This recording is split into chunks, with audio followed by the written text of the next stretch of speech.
I think we're ready to start if we have our technology working. We are live. Okay, at 5:02, I'm calling to order the Finance Committee for today, Monday, October 27th. And if we could get a roll call, please. Thank you, Madam Chair. Councillor Cassett. Here.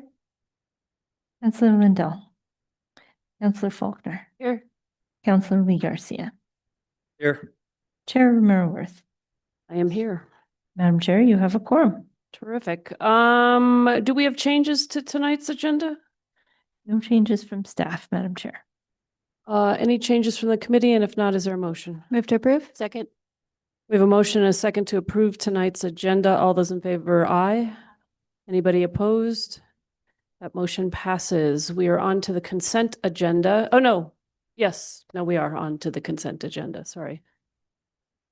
It's weird the way this is listed here, but okay. We do have a couple items pulled from consent. We have item M, item BB, item GG, item HH, item II. We need a new alphabet apparently. Okay, and I think that's it. Am I correct? Yes, Madam Chair.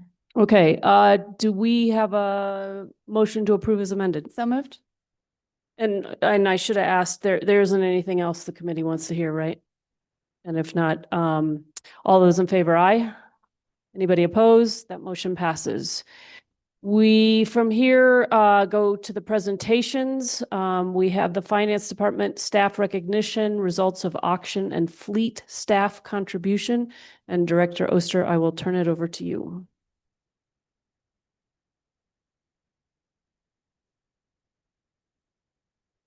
Thank you, Madam Chair and members of the Finance Committee. I am excited to be doing a special group staff recognition today to recognize the fleet team. We have David Jaramillo, our fleet manager, and Juan Tapia, our other fleet supervisor, in attendance this evening, and they will be accepting the certificates of recognition on behalf of the staff of the fleet division.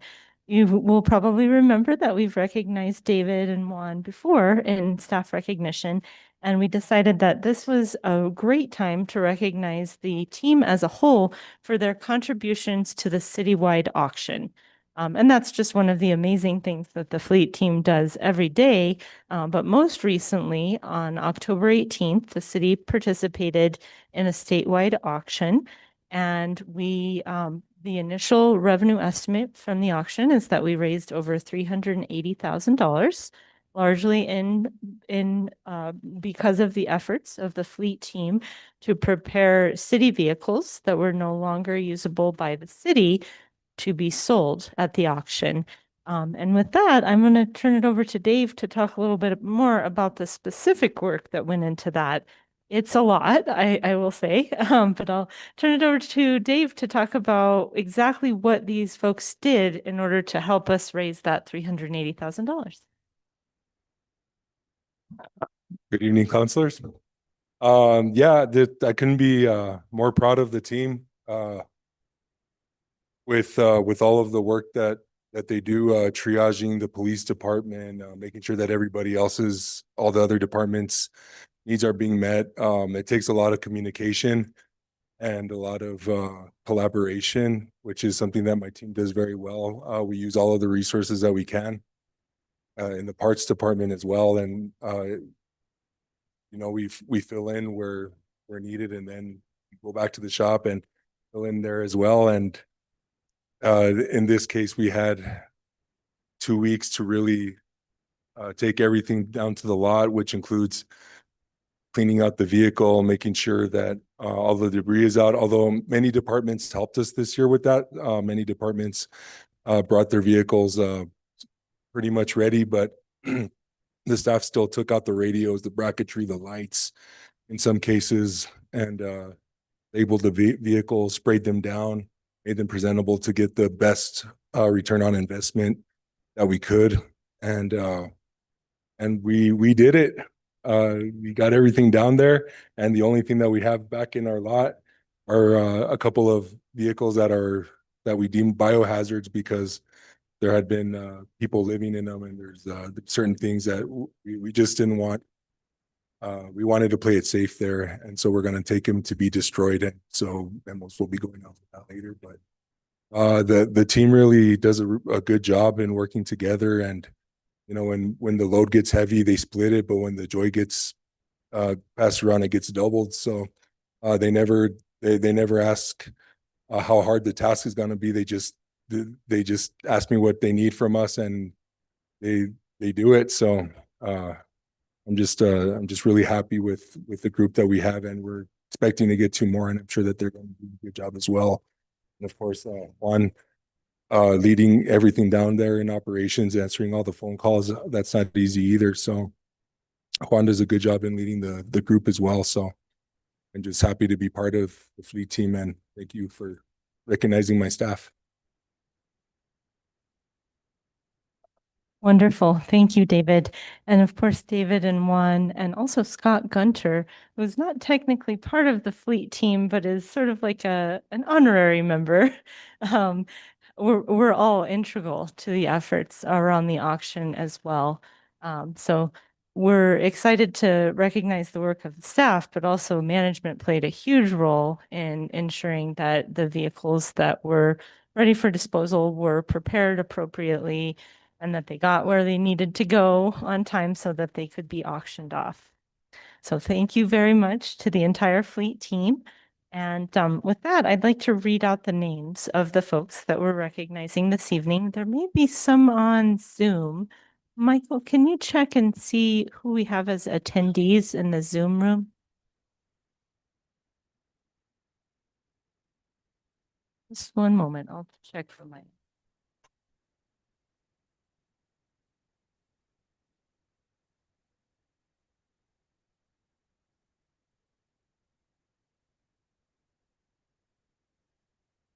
I think they're probably watching on YouTube. So to the members of the fleet team that are out there watching this evening, thank you so much for everything that you've done.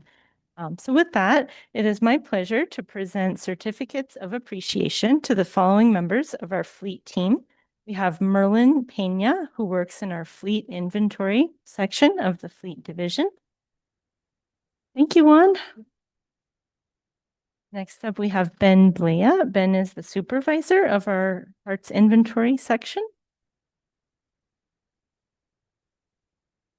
And then we have Jerome Mondragon. Jerome also works in the parts inventory area.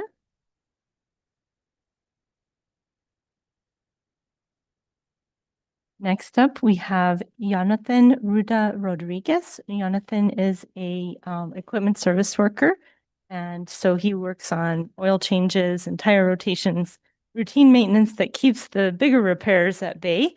That's a very exciting area where we didn't have staff for a long time. We're really happy to have both of our fleet equipment service worker positions filled right now. So big thank you to Jonathan. Our other equipment service worker is Justin Roybal, and Justin is the newest member of the fleet team right now. Very happy to have Justin on board. Like David mentioned, we are hoping to have 2 new auto mechanics joining the team before the end of the calendar year, hopefully in November. We'll be bringing those folks online. In the auto mechanic group, we have 3 folks right now. We have Dwayne Quintana. Dwayne is a heavy equipment mechanic. We have Julian Lopez. Julian is also a heavy equipment mechanic. And we have Andrew Padilla, who is our lone auto mechanic at the moment. But as I said, we're hoping to add 2 more in the next couple of weeks. And all of these certificates of appreciation say the following award is given to, in this case, Andrew Padilla. This certificate is given to Andrew Padilla in appreciation for performance, service, and dedication to the City of Santa Fe Finance Department.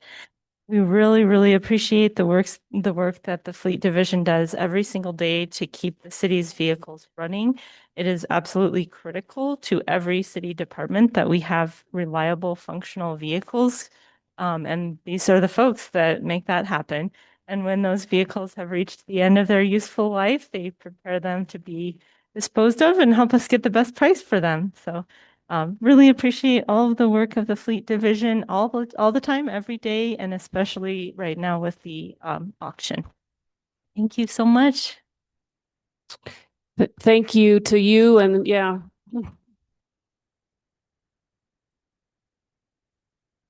Thanks to the whole team and thank you for the explanation about what you had to do to get those vehicles ready for auction. I hadn't really contemplated that before, but it makes total sense and really interesting that you all are, kind of the gatekeepers on making sure that the vehicles are presented in the best possible shape to be resold. So congratulations on the amount that was raised. That's wonderful. And please extend our congratulations to the whole group. Appreciate it. Thank you. Okay, we are going to move on to our consent agenda, and the first item is item M. Request for approval of capital outlay grant agreement for the New Mexico Department of Finance and Administration for Capital Appropriations Project 25-J3152, Fort Marcy Park Baseball Field improvements in the total amount of $500,000 with a reversion date of June 30th, 2029. At the podium, of course, we have our project manager, Scott Overly. And Councillor Lindell, I believe you pulled this item, if I'm correct. Thank you. Thank you for being here, Scott. The concern that I have with the expenditure of this money is that I'm concerned about the lighting at Fort Marcy Park, Zozobra Field. Those lights cost us a fortune to run. They're old, they're completely and totally inefficient, and we could probably save in a year it would have some zeros and commas in it, how much we could save if we got rid of those lights. So tell me that the lights are part of this project. Thank you, Councillor Lindell. I just want to thank you for asking about this question. The three top priorities that we have for the field itself are, and this is brought to us from recent community engagement meetings. Number one is lights. That's a big issue with a lot of the neighbors in the area. And so we have had that I've had that on my list for quite a while, knowing that the system that's out there now is very old and dated. So number one is lights. Number two is the removable fencing so that we can have events. It can come down. The existing fencing is quite old and has been problematic. So we're looking at a new system for that. And then number three is work on the turf field itself to make it more playable. Good news is that this money would go towards the lighting. We're looking at retrofit. And we are looking to reduce the spill light and glare by more than 50%, which is a big deal, and reducing the amount of energy and maintenance costs from about 50 to 85%.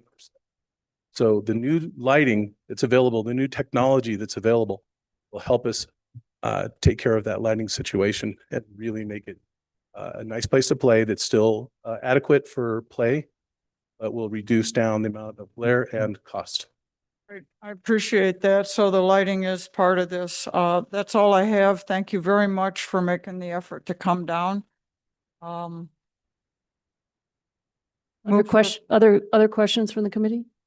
And if not, is there a motion? Move to approve. Second. Thank you. We have a motion and a second to approve this item. Can we get a roll call, please, Director Oster? Certainly, Madam Chair. Councillor Cassett. Yes. Councillor Lindell. Yes. Councillor Faulkner. Yes. Councillor Lee Garcia. Yes. Chair Romero Worth. Yes. Motion passes. Thank you. Thank you. Thank you all for being here tonight. Appreciate it. Thank you very much. Okay, item B, request for approval of a budget amendment resolution to reappropriate unused funding from FY '25 in the amount of $6,656,267 to FY '26 for homelessness service contracts. We have Kristen Woods, our program manager with Youth and Family Services. Counselor Lindell, I believe you pulled this item as well. Chair, I just would like a little update on, I suspect this money is already contracted. Just want to make sure. It's a lot of money that we didn't get spent that was appropriated. And certainly we have the needs. So how are we going to get that money so that we can get some traction on it? And if we can, Counselor Lindell, will you make sure your mic is pulled closer to you? Because I know when people are listening on Zoom, they don't always hear you. What people? Well, there are people who do watch. My dad usually watches SIG. So just speak up for all the parents who are watching. Thank you. I'm just trying to find out, it's a lot of money that we didn't get. I'm hoping that it's contracted, but it's a lot of money that didn't get implemented that has immediate needs. And I'd like to know why we haven't been able to do that and how we can do it better.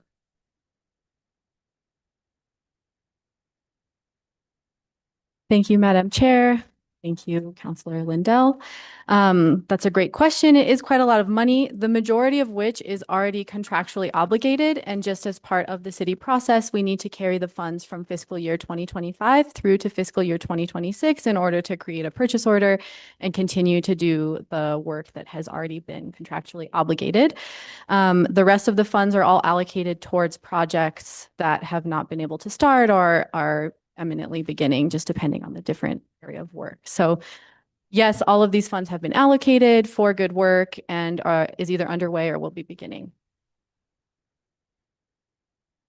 Was there a reason that we couldn't get it implemented in this fiscal year? Well, there's a number of different projects. So most of them have been, a lot of it, the work has begun. So for example, there's a number of different contracts that are, that we've already allocated the funds towards contracts, and we simply need a purchase order for this fiscal year. The rest of them, for example, construction funds for the micro communities, we're not quite yet to construction, but we very much want to use those funds for this project that we're all very excited about. Okay, I just would encourage us to push on that as hard as we possibly can. We have critical needs, and when we have that kind of money sitting and not being implemented, it's concerning. So thank you very much.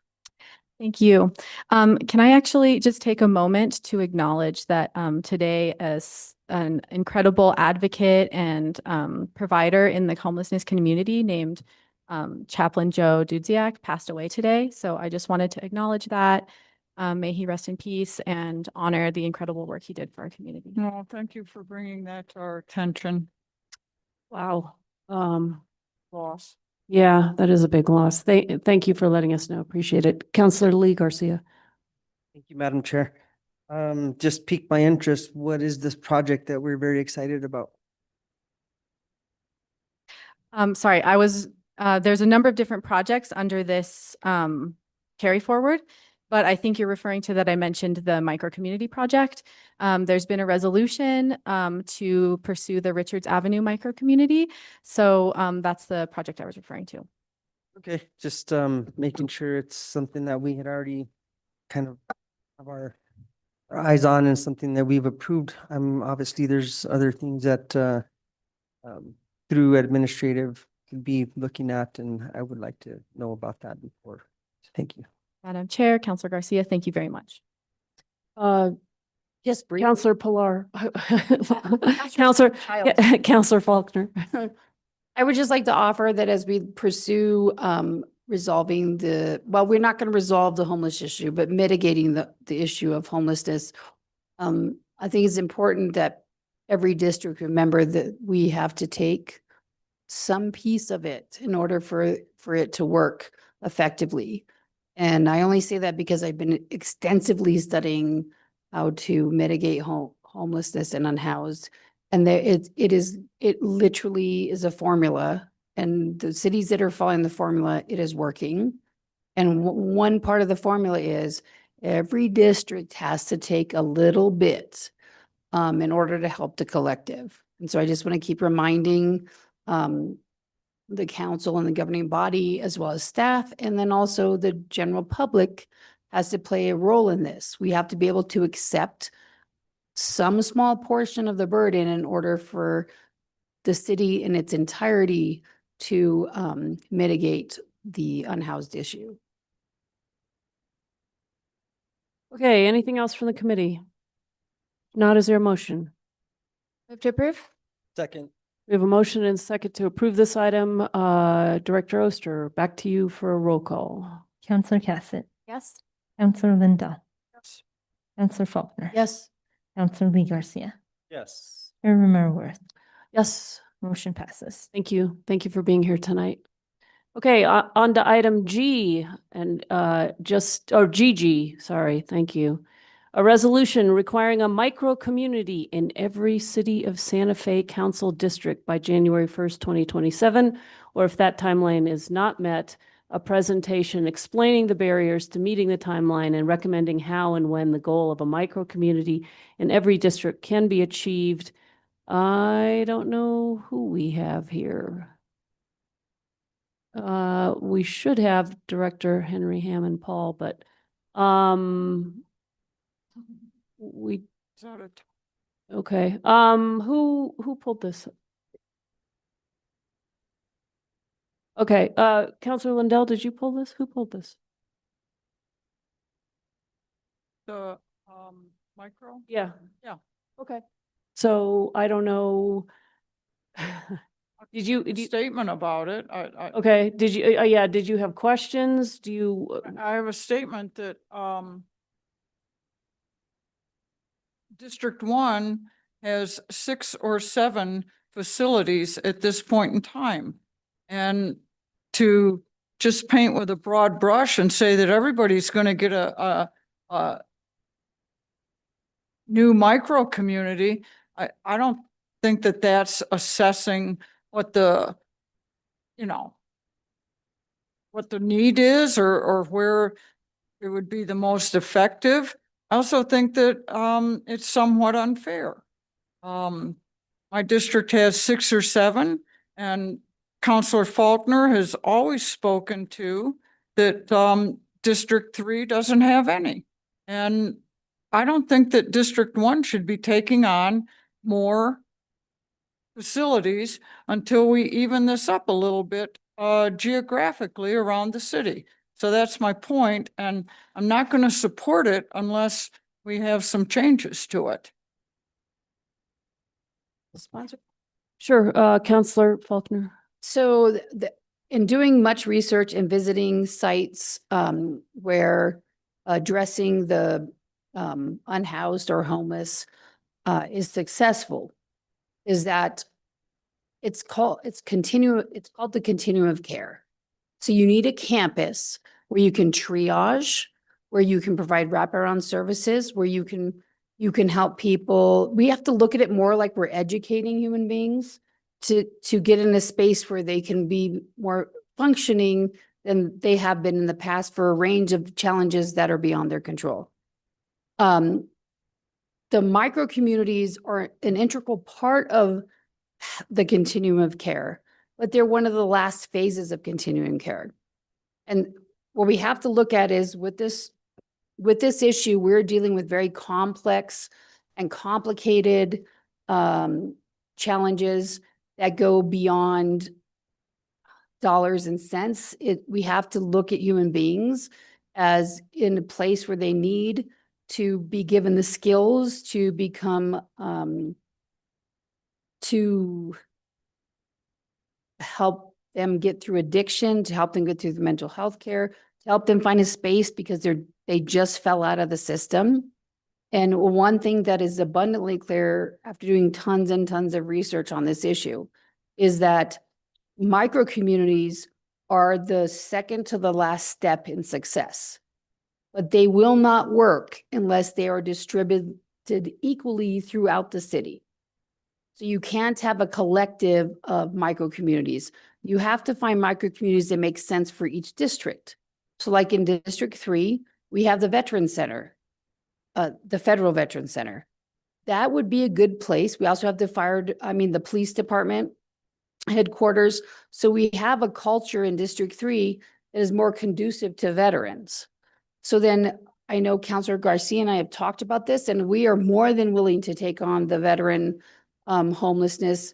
If that's the place where we have to lean in, then we're going to lean into that, because it really is unfair to all districts if only one district has to take the burden of the lift, because it's not fair, and it doesn't exactly equitably disperse the micro communities in a way that's the most effective in the cities that are doing the continuum of care. And so I know that I encourage all of the city councilors, and I know I've been working with Councilor Cassett and Councilor Chavez and Councilor Lee Garcia, and I've been working on identifying, because our districts kind of overlap in interesting ways. We've been looking proactively to identify what populations that we can take as micro communities. And so I really encourage the general population to know that what we're asking for is an equitable resolution to this issue. And there is a formula that works, and continuum of care is that formula, and that includes micro communities. And I would just further say that these micro communities are not shelters. In order to be a part of a micro community, you have to be sober. You have to be addressing your mental health issues. There's security. There's so many things that make these not Pete's Place. And I know that the population is very afraid of Pete's Place being in their neighborhood. These micro communities are not that. And so it's probably going to take time for everyone to become comfortable with this approach. But I think we've seen with Urban Alchemy that this approach has improved conditions. And so I just ask that all of us as a collective recognize that not one district can take this on. It has to be the collective answering this problem, including the citizens of Santa Fe recognizing that they have a part in this as well. They have to be okay with taking a piece of the problem in their neighborhoods. And we're doing our best to find locations that are not near schools, that are not near residential areas if possible. We have to remember too that the micro communities are almost like little tiny subdivisions in that they're micro homes. So they're not shelters. These are people's homes. They're just a smaller version of people's homes. Councilor Cassett. Thank you so much. And thank you, Councilor Faulkner. The conversation around the grander scheme of things, I think, is really important. Councilor Lindell had brought this to my attention a couple days ago, and I thank you for bringing it back to my attention, because I do think there's an interesting conversation about how we look at this from a geographic standpoint, because our districts are not actually geographically equivalent. And also, one thing that I, brought up a bajillion times before, who knows how many we could count if we wanted to, is the Cerrillos Road corridor. And technically, we could put a shelter or a micro community in every single district, and it still would be within the same part of town on the Cerrillos Road corridor. So I think that is actually a really interesting conversation about when we are looking at this from wanting to spread these throughout the city. I think we often go to council districts because it just makes sense in our brains, to divide things up by district, but that actually does not necessarily mean that we're going to have that distribution. So I'm not entirely sure what we do about that besides be very aware of the fact that, I know District 4 is the smallest geographic district in the city. So we could technically have a couple of, we do. We have Consuelos and we do have the New Richards coming in. And it could be in a pretty compacted state versus, some of our other our other districts and we have more space. But I think the most important thing is like, as we start to look at this as from a neighborhood perspective, is that every neighborhood, every section of the city needs to be part of the solution. And so I get district making sense, but I think that this is a really interesting conversation. I also think maybe getting a map of where our current facilities would be important. Although I know that there are some of these that there's some sensitive information there because of the individuals who are living there. So that does become a, let's not actually name them, maybe just dots. So I don't really have a solution at this moment besides as we move forward with this. I think we need to be very cautious of if we're putting, 4 and 2 already have, our micro communities assigned and 2 they've been operating for a while now, but we could ostensibly be putting 1 in 1 and 3 and it just compounding the issue as opposed to really getting them into different parts of the city. So again, don't have a solution, but I just putting it out there that as we're looking at these sites, we really need to be thinking about this because it does have a really big impact when everything starts to get clustered. And I think that in order for these micro communities to be successful, we also want to make sure that we are moving them out of some of the hot spots. Although the recent data that has come out from Director Hammond Paul about the changes since Urban Alchemy took over and calls for service has been pretty impressive. So I think that is important to notice. So that is my only comment. No solution, just more thoughts. So I think that's an interesting point. And maybe what we need to do is look at the language in the resolution to add something that says that needs to be in each district and not clustered, not in one particular area of the city, like making some acknowledgement of what you're saying, Counselor, and it's something we can think about. Where's this going? It's Governing body next. So that does beg the question if we want to bring it back here. it goes on Wednesday? Goes on Wednesday to governing body. Yeah, this week. So it might be worth our while to bring it back to finance. Well, or hold it here. Yeah. I mean, Okay.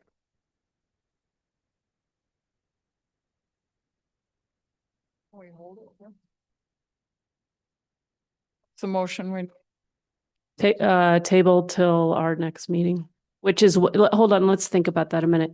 Our next meeting, we're starting to run down on the meetings. When our next meeting, do we have another one in October? No, we're done. We have one in November, correct? November 10th, Madam Chair, is the next final. Okay, well, that's not so far away. So. Yeah, and it is a resolution, so it doesn't have so then it would come into December. So we'd still be able to get it in this year, right? The only thing I'm concerned about is while we're pausing and tabling, human beings are not getting spaces to live in. Well, I don't think this is stopping the work, is it? It's just. Well, approving it or not approving it. Yeah, and the other thing is if we want to play with the language, we can provide it at governing body too. I think what we're attempting to do is Counselor Liddell and Counselor Cassett have good points in that, like, we can say, let's do it by district, but that still means it's all on the Cerritos corridor. No, I know. That's what I'm saying is that we should add some language that says needs to be one in each district. And I don't know what the words are at this moment, but not clustered in one part of town. I don't know what the words are. Can we do that at governing body? Yeah, we can. Counselor Cassett. Yeah, that's my thoughts is that if it's not going to be too onerous of No. we could do it at governing body and then. Yeah, I don't think this is rocket science, but I can't, even though I can't come up with the language off the top of my head in this very moment. So I guess I'm not sure I'd hold it. I don't think it's worth it. I don't think we need to hold it. I think we can do it at governing body if we put our minds to it.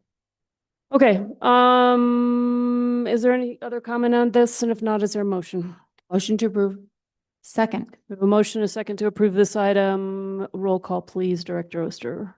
Counselor Cassett, Yes.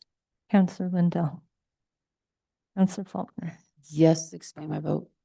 Counselor Lee Garcia, Yes. Chair Romero Worth. Yes. Counselor Faulkner to explain her vote. Counselor Lindell, I promise we're working on making sure every district takes its share. Just as, Okay, hold on. We're explaining our vote. That wasn't really explaining your vote, but, yeah. Yeah, all right. We're gonna move on. So we are on now to HH. Consideration of a bill number 2025-21, sponsored by Mayor Ellen Weber. A bill amending SFCC 1987, section 28-1.5 living wage ordinance to increase the city's base minimum wage and update the formula for calculating the minimum wage annually. Looks like we have Director Nelson here with us to speak to this. And I believe Counselor Cassett and Counselor Lee Garcia, am I correct, pulled this item? I don't know. Do you guys want to arm wrestle? How do you want to do this? Lee can take it. Exciting. What, one of you, I can go. Director Nelson, hello. Thank you, Madam Chair. Couple reasons for pulling this is, first off, I do have an amendment that I introduced, and, you know, I think I have a couple, obviously from the beginning, I've had quite a lot of concerns about across the board increasing, and mandating a wage. Even myself doesn't consider necessarily a living wage. And so, you know, we've had a lot of discussion in our previous committees. I was not able to be at the previous Public Works and Utilities Committee meeting. But I know there was a robust discussion around certain things. Ideologies of going to $20 an hour. What is the true really living wage that a person has to make in order to live somewhat comfortably? And it's a big challenge. There's a lot of people out there that truly do struggle to make ends meet. And I think that some of the things that you know, we focus on, and I know that we've had economists here, and Dr. Riley White is here. Dr. White, how are you? Good, thank you for being here. Is what does this truly do to the overall economy of Santa Fe?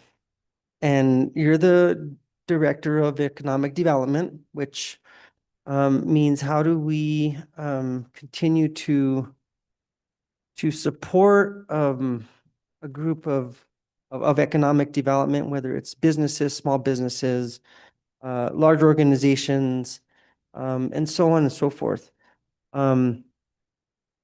And so we know that there's a need out there. We do know that there are people who, for many good reasons, if they're making more money, it would definitely help them. But I want to know what the true effect of increasing this wage is over the 6 months to a year. How does that increase the cost of living? And my biggest concern is to give somebody $2 to take away $3. Because it's great when you have it in your hand. There's going to be some people who will create that. And some of my major concerns about this is that as you increase this, there's a fear factor. We're already seeing it. I've heard it from people. Well, the city's going to $17.50 an hour. We're just going to increase our costs. We have no control over that. And it's already happening. And this hasn't even passed until 2027. We have it is a free market where businesses will continue to charge what they need to charge. And the only thing that really mitigates that is the true competition in the market. My fear is that the only people who will be able to sustain these type of things are large corporations, the Walmarts of the world, the Targets. They'll pay the wage. they'll figure out how to get this done. It's the smaller businesses. And I know that an amendment that was being introduced that was, I believe 15 employees or less, didn't pass a committee. And so, you know, I, for the lack of having some information, I see, you know, and I don't know if what your experience is in running a business of sort, small business. And, you know, when you take a look at the base pay and you take a look at all of the taxes that come out, I think somebody sent an email, to us recently about the true cost of 1750 to the business isn't 1750. It's $23 and a half, 23 and a half. And that goes to taxes. It goes to FICA, MICA, Social Security. I mean, it's on and on and on. And so what does that do to the overall cost? Look at the federal level. What are we dealing with right now in terms of tariffs? They sure are raising higher costs.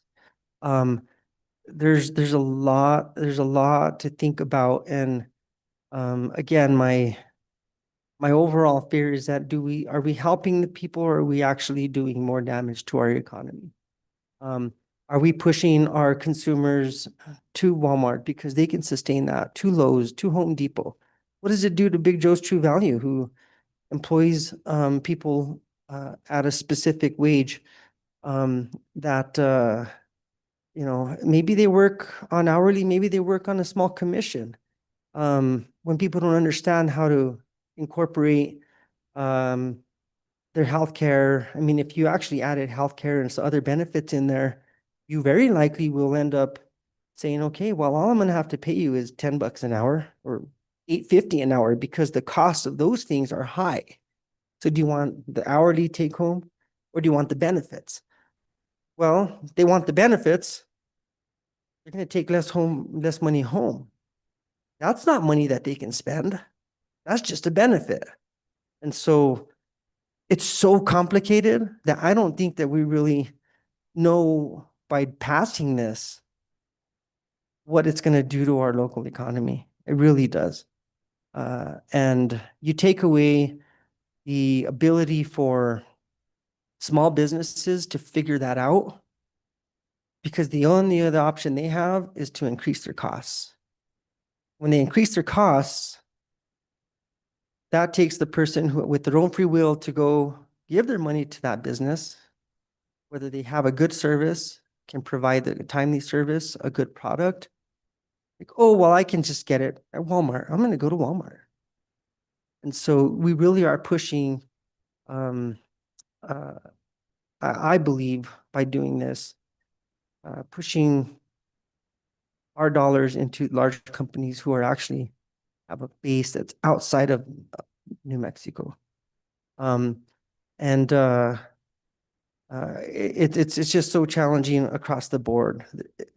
The way that we think of just paying an employee at $17.50, if you just look at that, and that alone doesn't solve our issue with cost of living.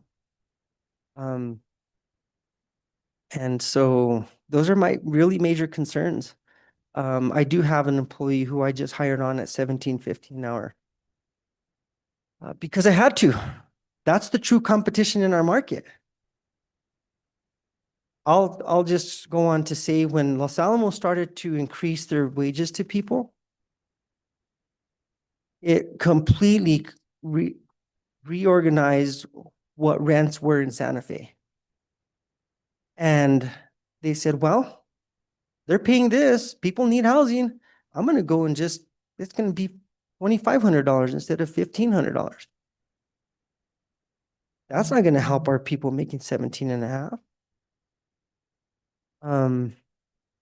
And so we play this cat and mouse game with other industries. And I just really feel that this is not going to be something that necessarily helps our local economy, including the small businesses, You know, and I really, really do think that the businesses on the south end of town will suffer tremendously. Because the businesses that are smaller here in the area where there's more economic growth and wealth, whether it's tourism or things of that nature, again, they'll sustain this. But not every business model is the same. And we can't always continue to think what's best for every single business because they are providing the jobs. Well, do we want Walmart to be providing the jobs? Hey, this is a good idea. And so, you know, not everybody just gets paid $17.50 an hour. Some people get base pay plus a commission, plus have the opportunity to overtime. In my business, I like to create opportunities for people. And so when I try to make everybody equal, that doesn't work either, because then you end up with a toxic environment because some people excel over others. And so there you have the decision of cutting hours on some people who just can't perform. Well, where do they go? Very challenging. And so again, at the end of the day, when it comes to making sure that I can make payroll every 2 weeks, because I have people who are there, either have to raise prices or cut hours. They cut hours, then they go somewhere else. Maybe not. And so for me and from my perspective, I believe that it's not necessarily a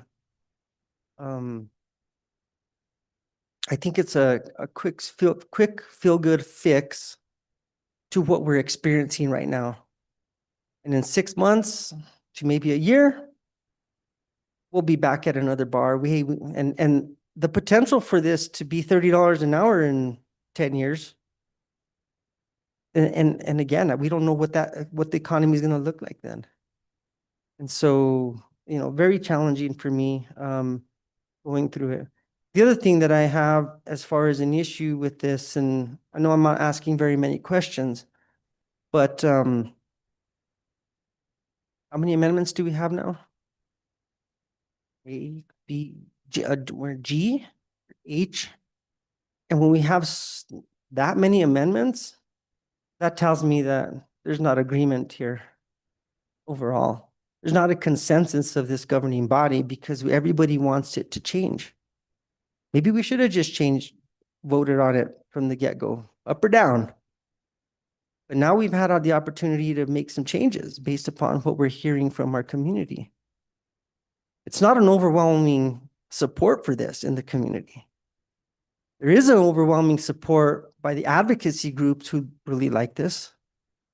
And I've met with them, talked about it, you know, very respectfully. You know, if I were to say I'm going to give you a $2 raise, but then say your cost of living is going to go up an additional 30%, will you take it? Well, not if you're going to give it to your left hand and take it from the right hand.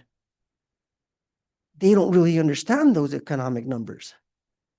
And I really think that it's very important to understand what this has done in other economies such as California. I know they've done it. I was speaking to somebody just the other day. It says when California did this, and they didn't even do it across the board. They just did it at their own municipalities, anybody doing business on city property. And I used to go to this local place to buy a steak for myself and my pet. I used to buy a steak, $8. The minute this was passed, went to $16 just automatically, and he couldn't control that. And so I think what we're doing is we're going down a path that we are trying to control even private businesses and force their hand to pay a wage that they may or may not be able to afford, which will then get passed on to it's all going to get passed on. Even if we just created the competition in the market of the city of Santa Fe paying $20, everybody else has to follow suit with the competition. And so those are my very, very large concerns. And I guess before I move my amendment, I'll allow others to make their comments. But you know, I really feel that now is not the time for this.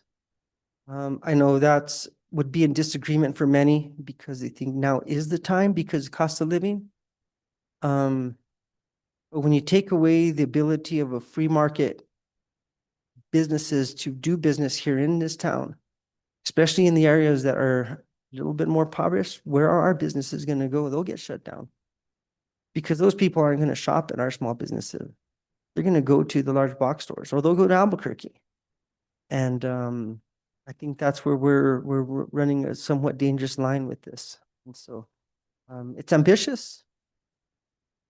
And I really don't see why it needs to be pushed through this quickly and this fast. So with that, I'll yield the floor for the moment. Thank you, Madam Chair. Thank you, Counselor. Counselor Cassett.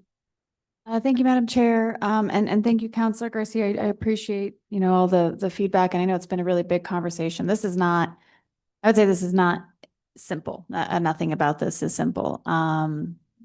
Because these are really big concerns that we have across the board. What I'm really interested in is data. And so I'm actually going to see if Dr. White, if you would be able to come up, because there were a few things that, well, and also maybe Director Nelson may also speak to this because I see that Director Montoya is not here, but in terms of community support, what that looks like.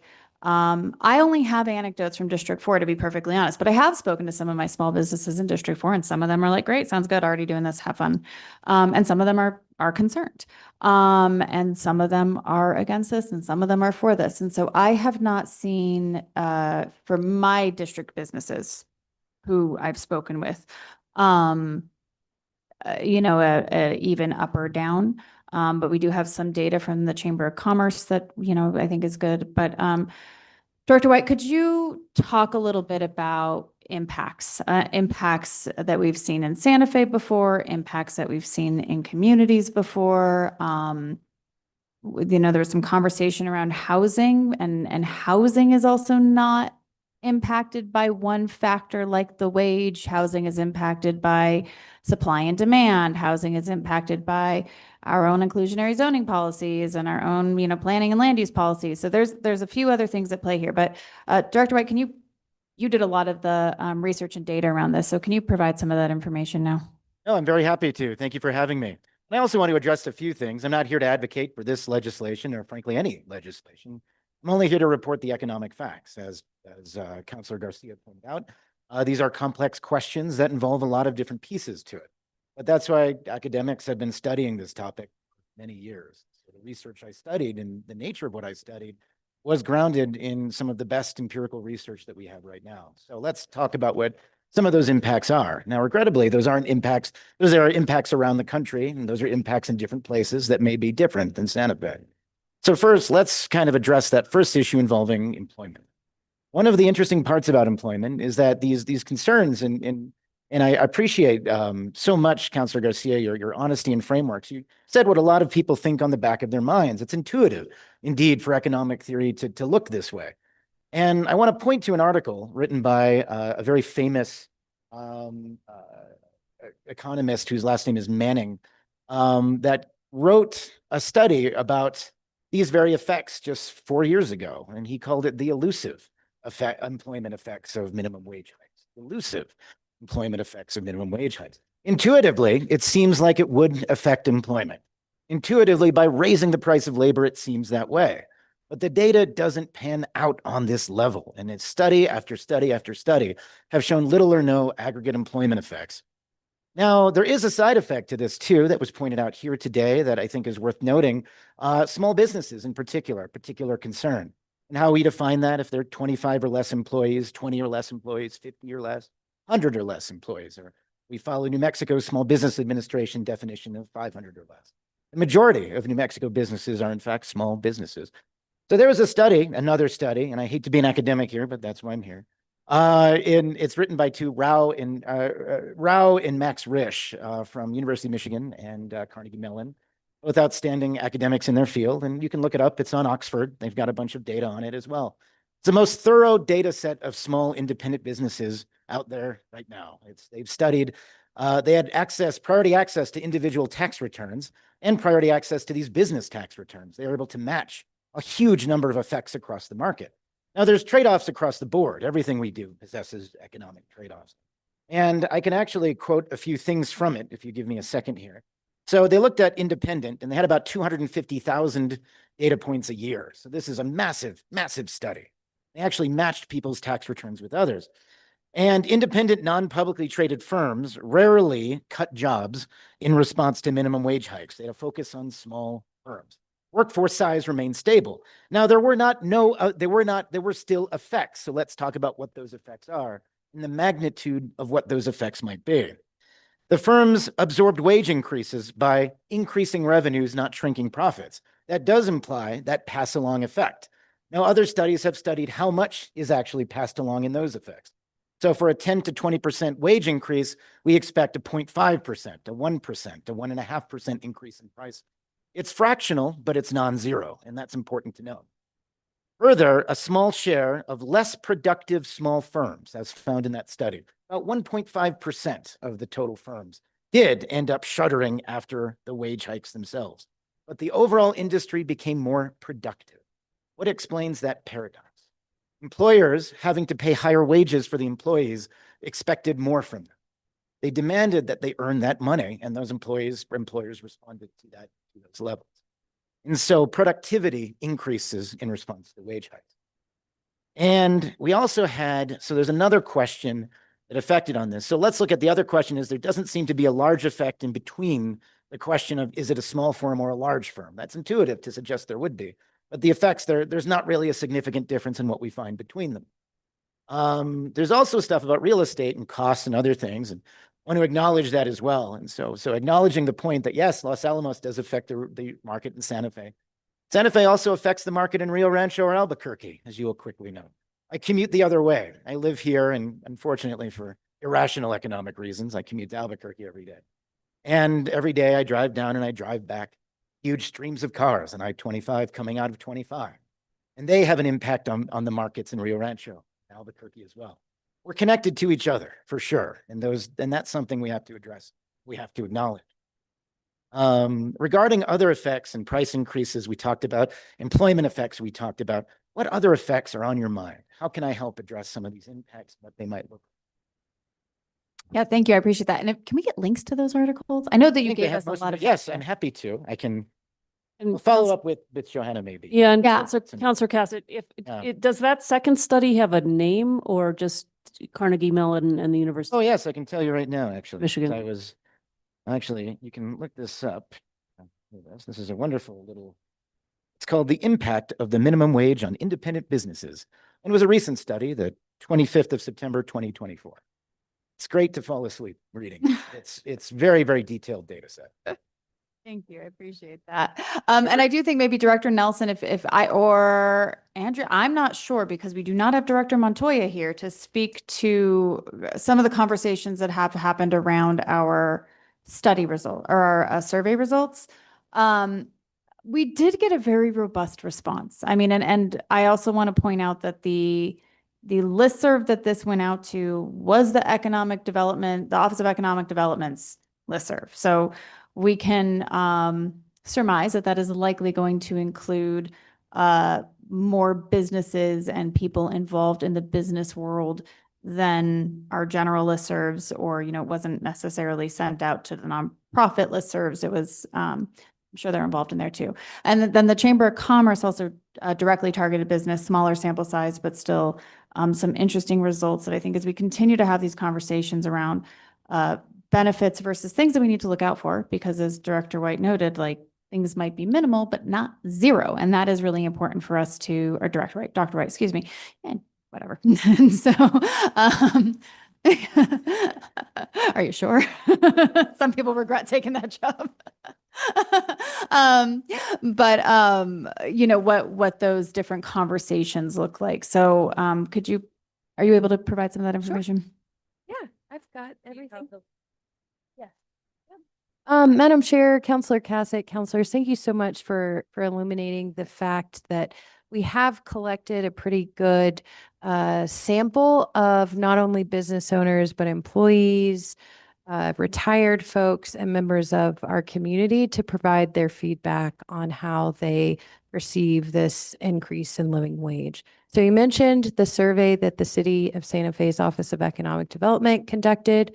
This did go out to our listserv, which as a reminder is around 10,000 folks, mainly culled from business license holders, as well as our many members of the business service ecosystem.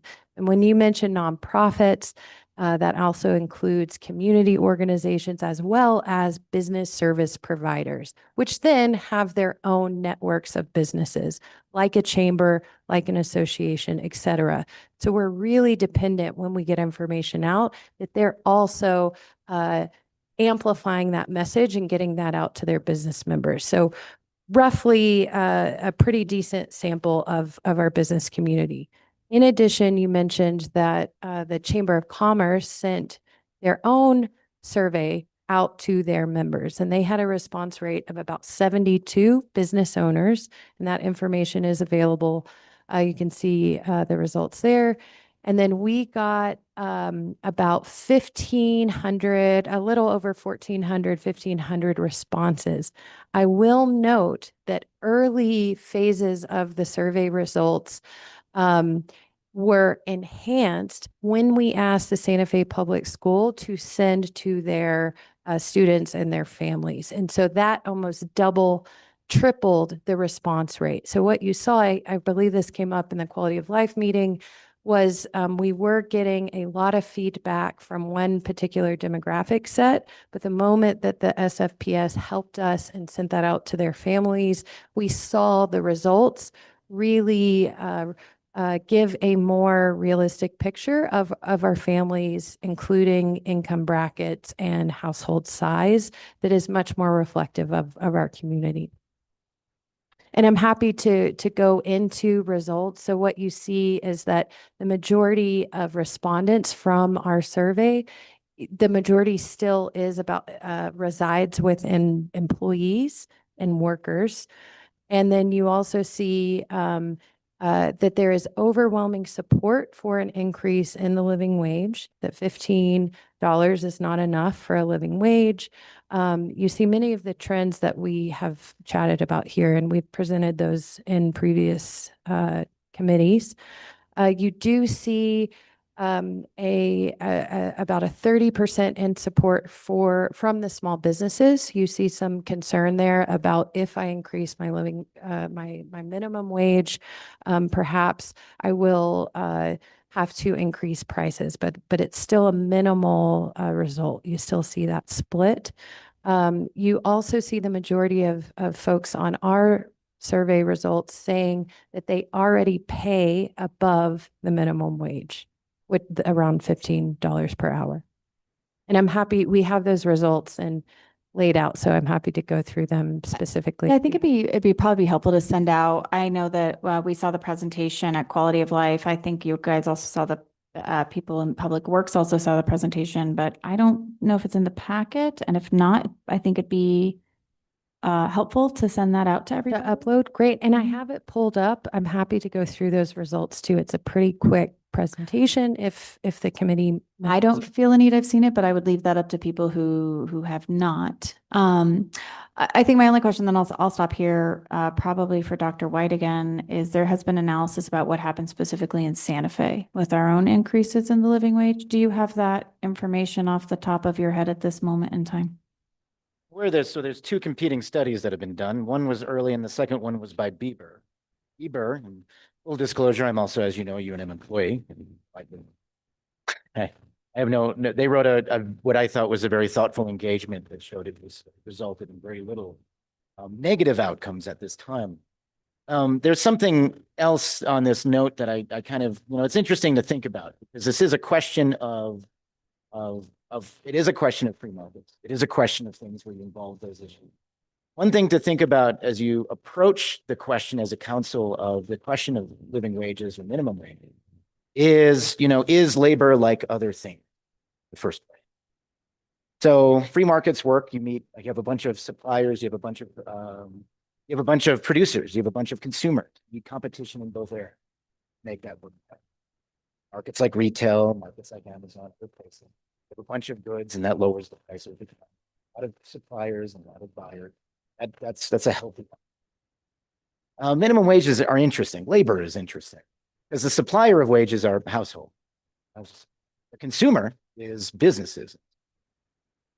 And when we look at minimum wage from an economic perspective, we know how important supply and demand is for different parts of labor. One thing to consider, and I think where you look at differentiators between economists and viewing certain issues, you come to the question of how you regard labor. Is labor like a free market good, or is it not like a free market good? And we could argue, well, we don't need any type of, don't need it. But there's some case to say that at least in a free market, if I sell a product nobody wants, that price goes down in value because nobody wants to buy it. And maybe I go bankrupt and I start again. Labor is different though, isn't it? Because families are involved, people. They don't have enough money to put food on the table. You just sort of darn. And so when we think about the questions of labor, it is a type of good that we can view in the context of supply and demand. But it is not quite the same as other goods that we have, supply and demand. Which is why across the country and looking at minimum wage issues, we don't see those labor force changes, but they are impactful, but they're impactful in different ways. If I extended the question as to, and I also want to address this issue, comes up occasionally, what's the right amount? Living wage or fair wage? I raised the minimum wage to $100,000, there would be a huge number of employment effects. Absolutely, huge number, absolutely stunning number, right? If I lowered it to zero, would it have any employment effects? My 11-year-old son be now gainfully employed by, oh my. I don't know. The short answer is without that data set and that attribution, we'll know in the future. But in that case, the wage now of $15 an hour, it's not the source individually of why Santa Fe is expensive, nor is it the source of what positive and negative outcomes that exist in this are. Those labor impacts as studied by Bieber were not highly significant. Is $17.50 too much? That's a 16% increase of wage. If you raise it to $20, that's a higher index. So what metrics would we use to evaluate that? So an economist by the name of Cates, K-A-I-T-Z, came out with a way to gauge how much it's. And looking at a bunch of studies, right now the median wage in Santa Fe is about $29.04. And this economist, Cates, found that when minimum wages go above 2/3 of the median wage, it starts to create greater employment. 2/3 of the minimum wage is between $17.50 and $29. $17.50 is about 60% of the median wages.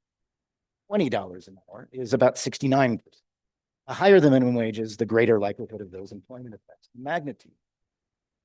And this is a balance that depends. What you impose on Santa Fe is going to work in different ways than it would if it was in Biloxi, Mississippi, or if it was in St. Louis, Missouri, for the reasons that are specific to this economy. Now, Santa Fe has some robust elements to it that are worth noting. It's a tourist-driven economy. These areas typically are more robust to minimum wage than others. Now, that what we say in aggregate doesn't say about the experience of individuals either, and that's important to note. So though I say yes, my confidence is, you read my impact study, I studied this, I looked at this, is that the impacts would be very small, relatively speaking. Compared to individual business firms, if you're on the margin already and your firm is struggling with productivity issues, there is a risk that it would have a substantial effect on the economy. But in aggregate, I'm not anticipating. Wonderful, thank you. And now I just want to go take economics classes, so thank you for that. I always appreciate when you're here. It gets to allow my nerds to come in. I will go ahead and yield the floor for now and pass it along. Thank you. Counselor Faulkner. Counselor Faulkner, if you could turn your mic on, thank you. Sorry, Chair. I find this issue fascinating because, like many issues in policy, for every one economist who says that the living wage is a great idea, you can find equal amounts of economists who are like, absolutely not. And one of the things that I'm concerned about is that there is a risk that there is a percentage of the population who we are intending to help who will suffer from the decision to increase the living wage. It's in the study on page 7 and on page 9 that there is a possibility that the very people we are trying to help are going to be negatively impacted. I know that Counselor Garcia and I, Airport Road and also for District 4, Airport Road is one of the economic drivers, right? So we have lots of small businesses on Airport Road that employ like between 10 and 15 employees. And they're telling us that they will have to close. There's only 2 reasons someone is not paying more than $15.50 an hour. It's because they can't or they won't. And my concern is that in my district, we are dealing with that percentage of the population that will be negatively impacted. And I've looked at studies. I know that there are studies out there that say, like in Seattle, for example, the hourly rate is higher, but years after they've implemented the living wage, people are making $300 to $400 less an hour because their hours have been cut back. And so this is the argument about the living wage. It's like, where's the sweet spot? And my concern is we might be in the sweet spot for the whole city, not for District 3 and not for parts of District 4. I know that our small businesses along Airport Road, they employ 5 to 15 people each. If they go out of business, then all those people that we're intending to help will be out of a job, and they will have to be competing in a market that's already saturated as far as like the hotels and all the places people would go to look for jobs if you're coming from District 3. And so that's my biggest concern, is that there's no one who says that there isn't a portion of the population who you intend to help that you actually will harm with a living wage, especially with an uncertain economy like we have now. And I would love to say that $2 an hour would be enough to offset what people lose in SNAP and what people lose in Medicare and Medicaid. That would be fantastic if I could believe that was true. Those $2 an hour are not going to make a difference.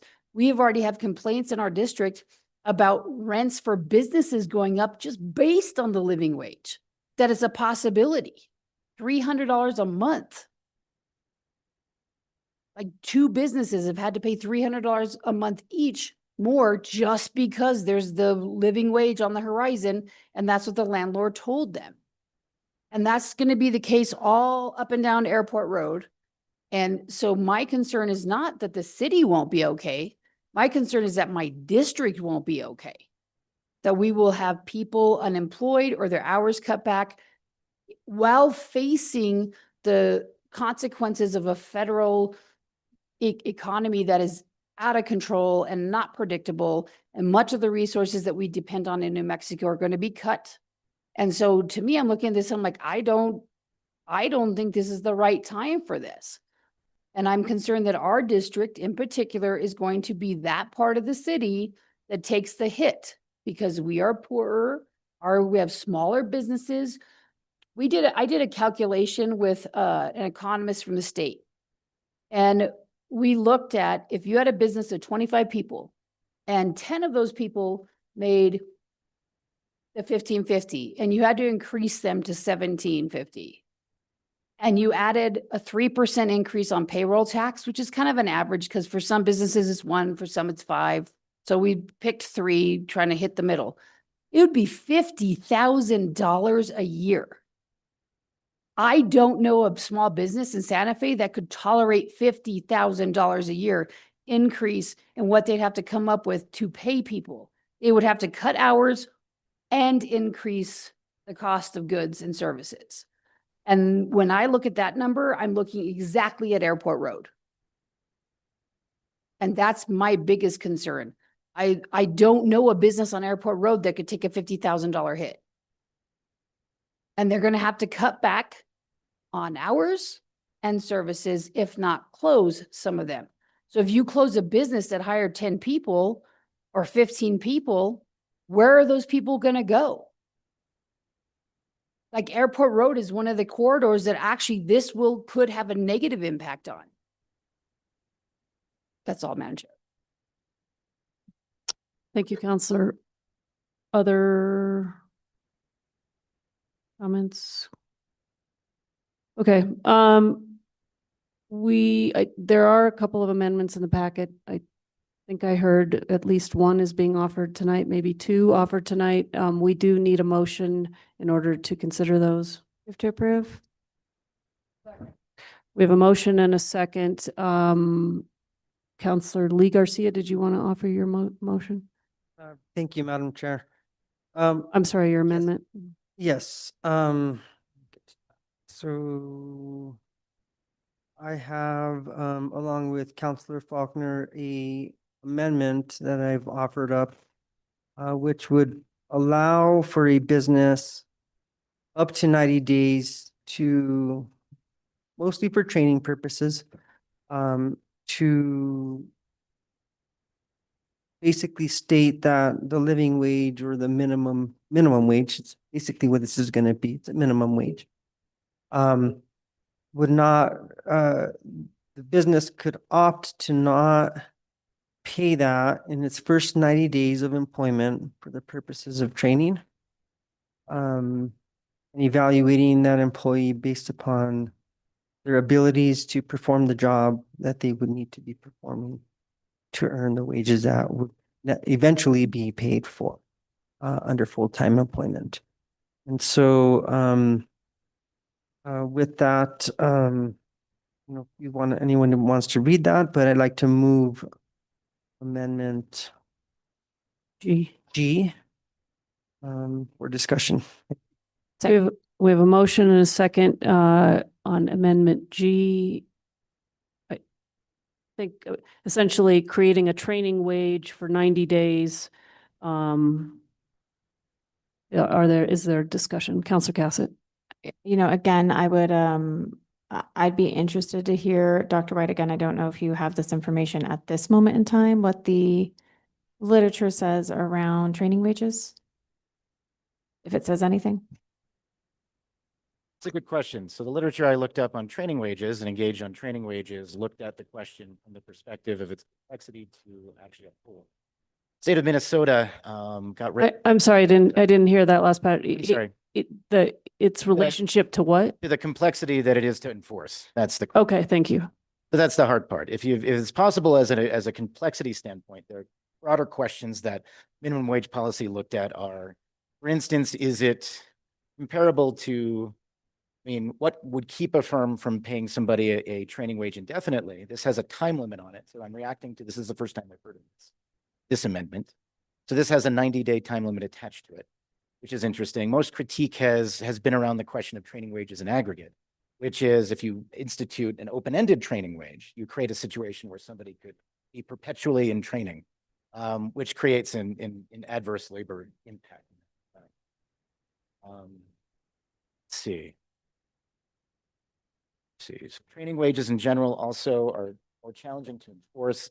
The state of Minnesota had, so we look at the question of carve-outs in minimum wages, and carve-outs often produce, the more complex it is, the more it creates greater risk of other employment disincentives like that. And state of Minnesota, I think, got rid of theirs. Was Minnesota's indefinite or did it have a time frame? It's a good question. I would have to verify that separately. A very good question. And to that point too, this is interesting. Here as always. So whether you're up here and doing these things, and again, only reporting the data that's out there, only saying that that's rational in that respect. There are economists. I can bring you economists who say the sky is purple, do other things as well. And that's also a possibility here. I'm only reflecting on the most recent studies, which are widely detailed and something that Mr. Abbey may not be as familiar with. Thank you. Well, that makes that. Is there potentially more information out there if we were to take a deep dive into this type of, I would imagine so. I imagine that if we do some research around training wages and the impact and indefinite versus a time period and what those time periods might look like, that could be. Highly depends on structure, I would say. Okay. I think it's fair. So if a fixed and finite time frame is, if it's enforceable as it was, its impact would likely be small. Okay. Thank you. And then I guess the question for the sponsors is just why 90 days? And who qualifies for a training wage? Is there a difference between somebody who, is very experienced in the field and is just popping in or somebody who's, you know, it's entry level? I can answer that. I Counselor Lee Garcia. thank you, Madam Chair. I think it's very subjective. If somebody comes to my business and has a resume from here to Arkansas, and they've done X, Y, and Z, and yet I still want to know what they can do once they're hired on. You can offer a step ladder within the first 90 days, again, not every business works off of a contractual exact amount.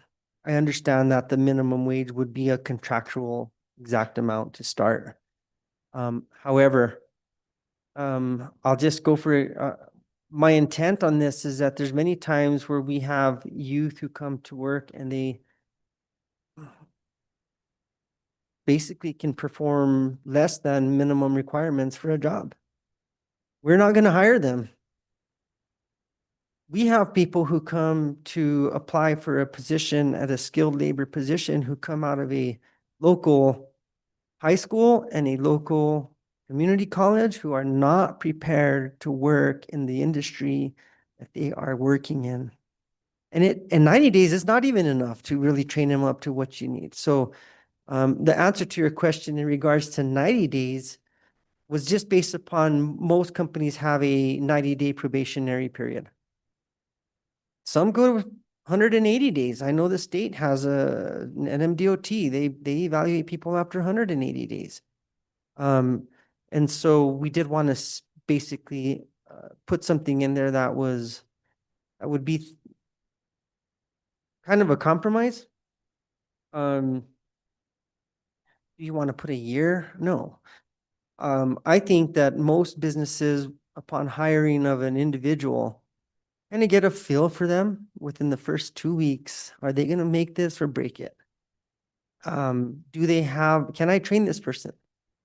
And so if you're going to give them at least 90 days, which is 3 months, to say, okay, once you make this 80 days, you will earn we cannot control what a person's skill sets are, what their abilities are. And that's the challenge with this, trying to create equality amongst everyone. And we can't get there. We can all agree that 1750 isn't enough. I can agree that. But where I have an issue on this, and that's where adding this amendment in there would get me a little closer to say, well, okay, I can hire somebody at $15, which is the current wage. We didn't go to the state's minimum wage, which is 12 something.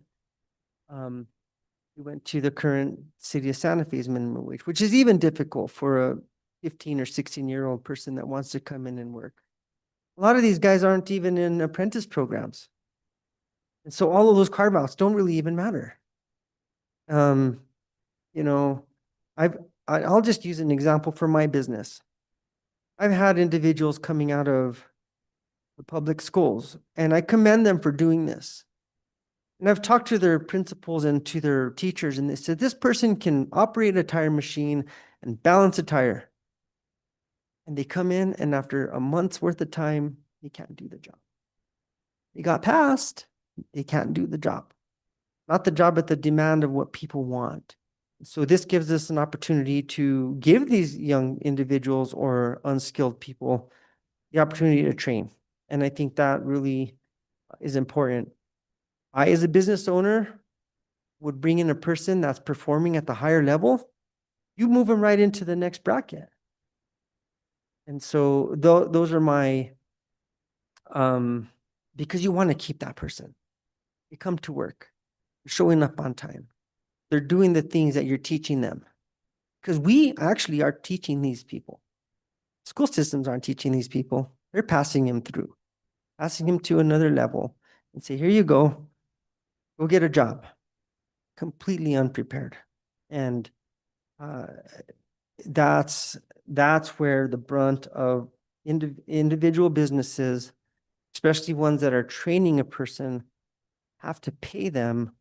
Whereas if they went on to a school, they'd have to pay a fee. They'd have to pay a fee, a tuition fee to get taught, to get passed, to then go into the job market. Then they come to the business and they say, well, I got all of this stuff. Well, they really don't have all this stuff because they haven't ever worked as an apprentice in anything. So that's your 90-day period of possibly potentially giving an individual the opportunity to get into a job where then they could make this. I'll give you just an example. In my own business, early on, about 5 years ago, I hired an individual who didn't know anything. I just needed somebody to answer phones. That person started off at a very minimal entry-level wage. Took them time to understand through commitment, my commitment and their commitment. This person is now in the $23 to $25 wage area.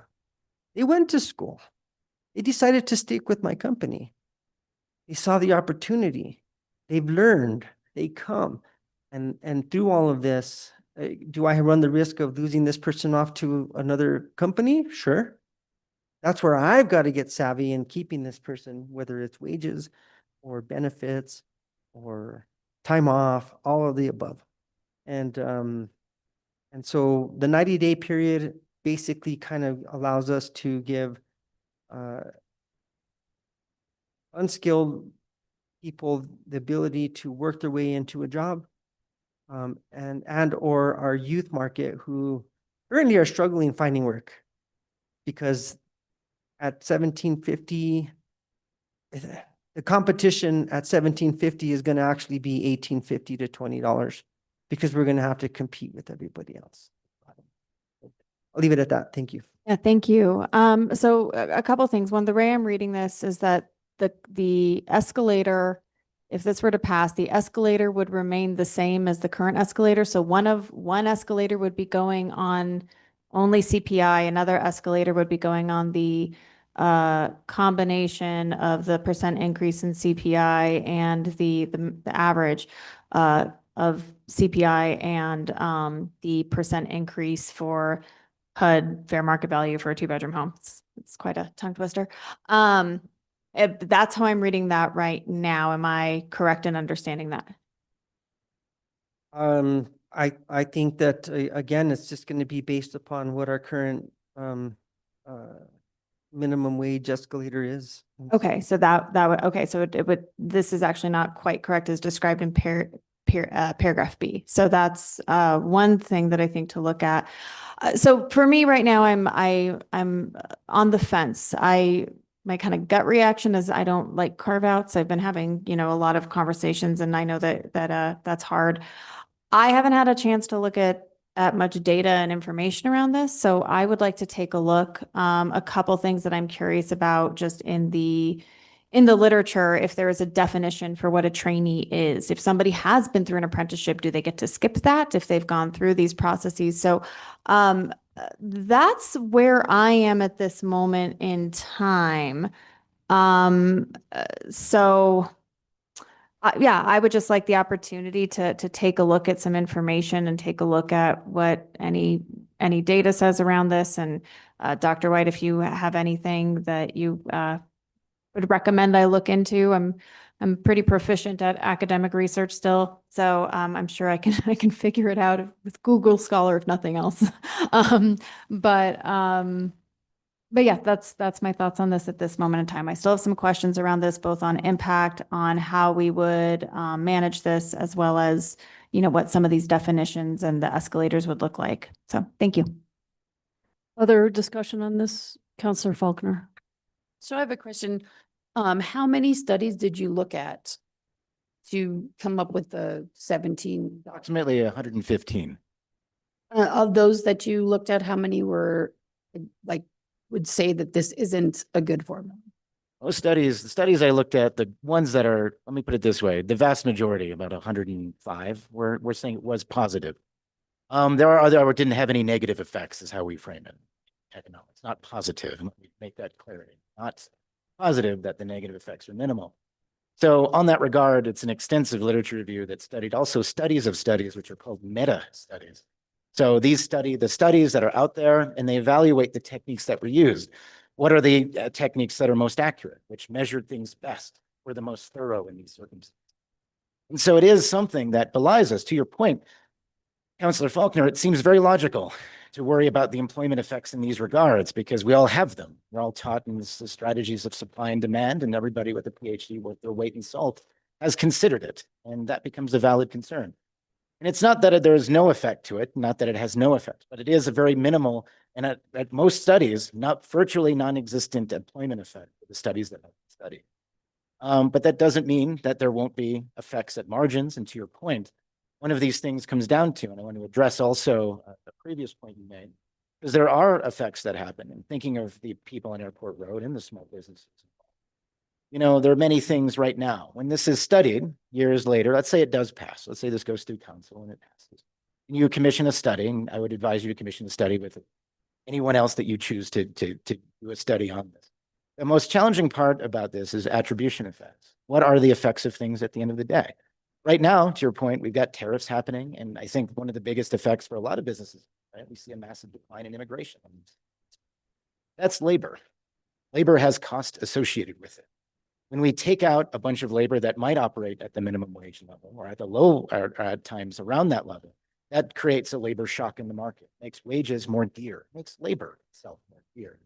And so agnostic to this question and the fact of doing nothing in this level as well, we'd also present a situation where I would expect to see effects due to the economic policy everywhere at this particular moment. And those are all good points, and I want to address them too. And I guess comes down to the margins and looking at aggregates. If it helped 80% of the people and hurt 20%, that'd be affirmative. It helped 60% of the people, 40% of the people that we looked at in margins. And then we look at the question of how big are those impacts? Are they significant or less? You can see how complex these studies go. We look at the benefits to people who receive that minimum wage, and then the resulting increases in wages that people have across the board, and then price effects. And who bears those price effects, even if they're small? That does affect bottom lines. You looked at rents too. Rents are in effect too, and they're a non-zero effect, I want to point out as well. They're short-term and then they level off. Landlords can occasionally increase rents to that effect. The benefit of a minimum wage, and so an example being if we compare it to studies where minimum wage have increased similarly to ours, in the 10 to 20% category, you see that there are rental increases, but they are not as high as the take-home benefit, the people earning wage. Okay. And the market responds to those effects. It absolutely does. And so I want to acknowledge those facts.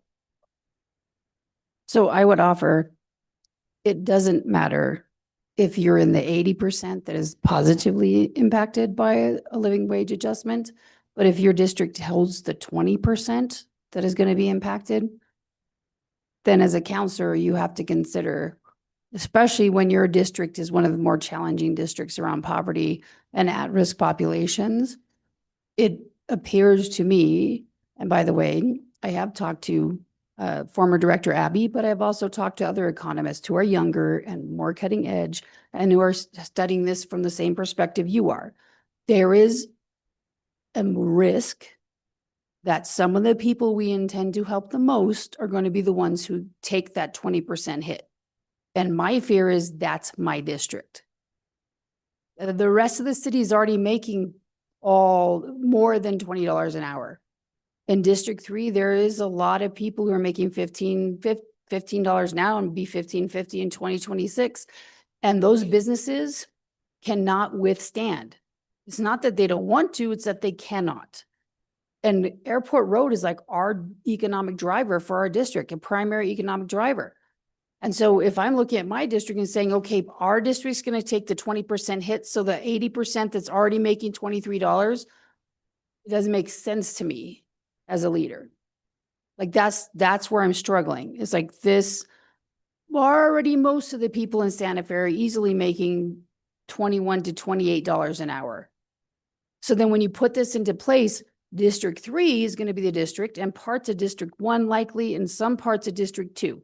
The poorest people and the smallest businesses are going to take a hit. Or what? We're intending to help them, but they're the group that's going to take the hit because everyone else is already making above the living wage. And this group of people, these small businesses who can't afford to pay the $17.50, they're going to close or cut back hours. That's in the study that you presented. That's in every study that I've read, pro or con. All of the studies show that there's a population that's going to take the hit, that 20%. And my concern is that 20% is exactly the 20% that we are trying to help with this legislation. And so those are my concerns.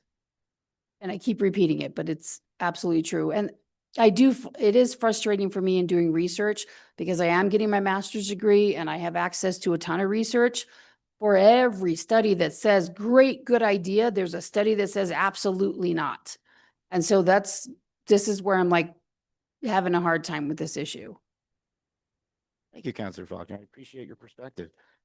And by the way, thank you so much. When I get passionate, it has nothing to do I with you. understand. You're an awesome presenter and I appreciate everything that you've shared with us tonight. Same, Counselor Faulkner. And likewise, I don't disagree with you as well. There are people who it will not benefit when it's served.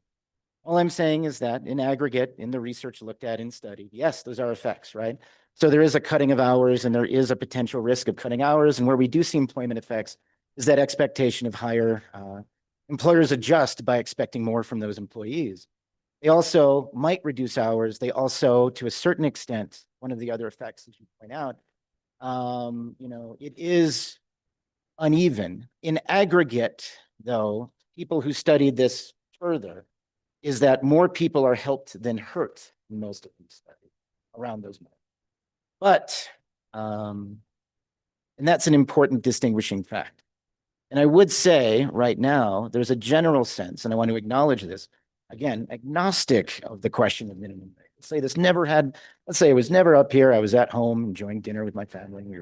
This was never a discussion that we had right now. And it would still be troubles. You'd be worried about your districts and your people within them because of lack of labor concerns. You'd be worried about the same issue. You'd be worried about firms experiencing tariffs and margins and other issues, all the other economic impacts. That's what makes this stuff so hard, as you kind of allude to. And so why there is that effect and looking at it in different ways, I don't know, it's hard to say because the way we separate districts isn't the same as the way we say separate zip code. I can tell you from zip codes, different income in different areas, right? What is the, 87505 has a average household income of 76,000. Lower than the Santa Fe average, but it's not nothing, right? And so there are effects here, but there are also people who live on the south side. I live on the southern part of town as well, and it's where I can afford to live. Where we can afford, very expensive place. So it's an issue that we have to grapple with. So good points, and I want to look at that. But that is the question. I'm saying in aggregate, what studies show is that people are helped. There is a risk, though, that some people will not. And even in the study, I point out in independent businesses, 1.5%. And this is a very thorough study. 1.5% of businesses could left 98. But that's still 1.5%. And that is a non-zero impact.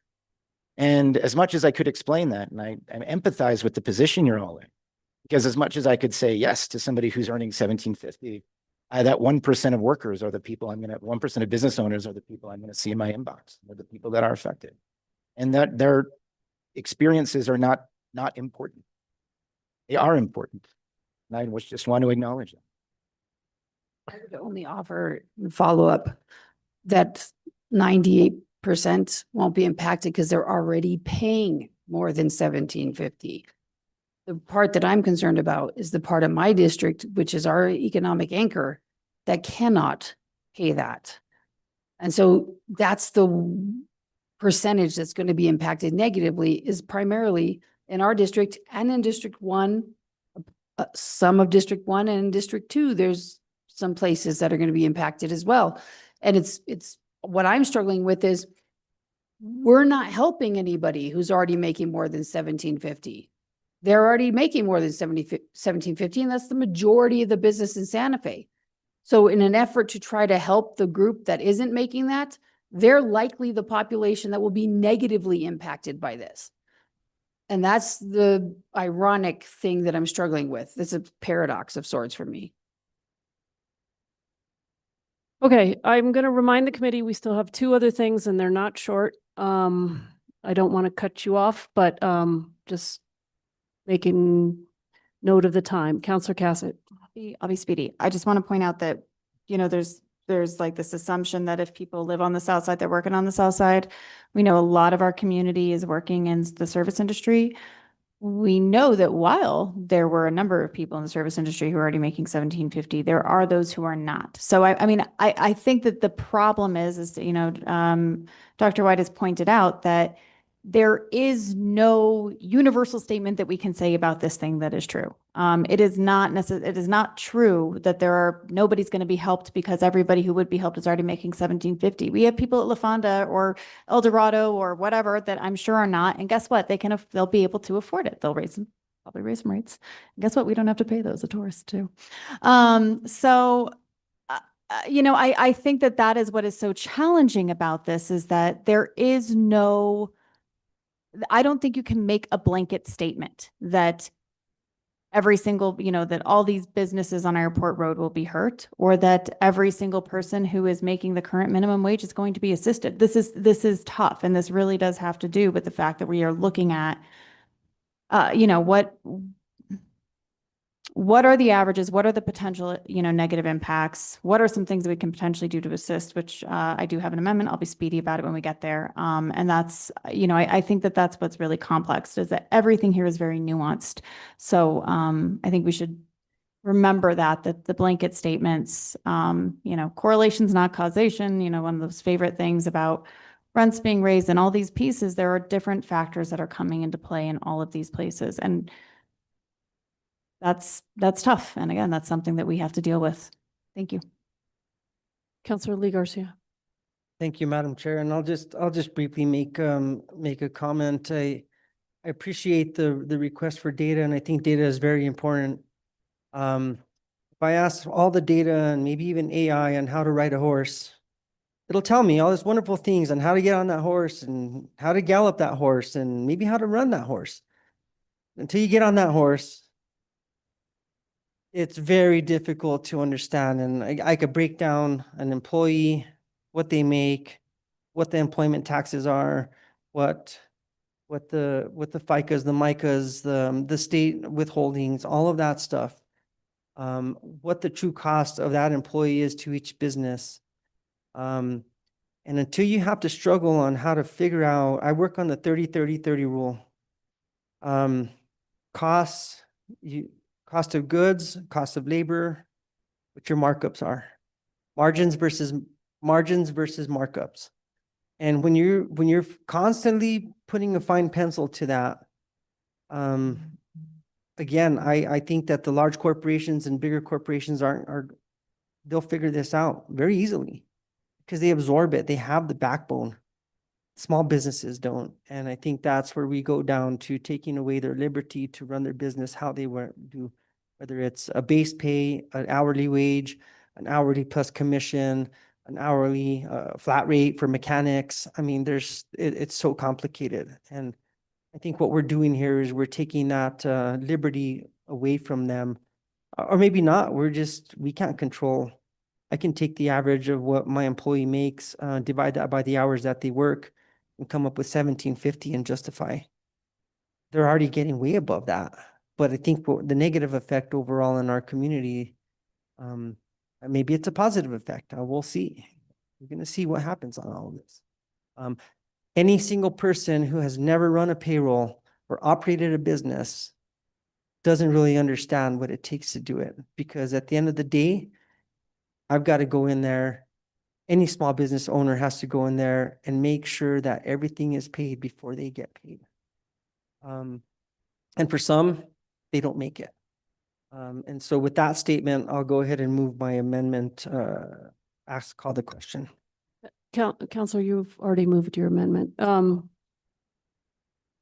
Okay, we have a motion to call the question. Do we have a second? Second. A motion, a second to call the question. Director Oster, if we can get a roll call vote on calling the question. Certainly, Madam Chair. Just a second. Let me get caught up here. Yeah, sorry about that. It's okay. Okay, Counselor Cassett, Yes. Counselor Lindell, Counselor Faulkner, Yes. Counselor Lee Garcia, Yes.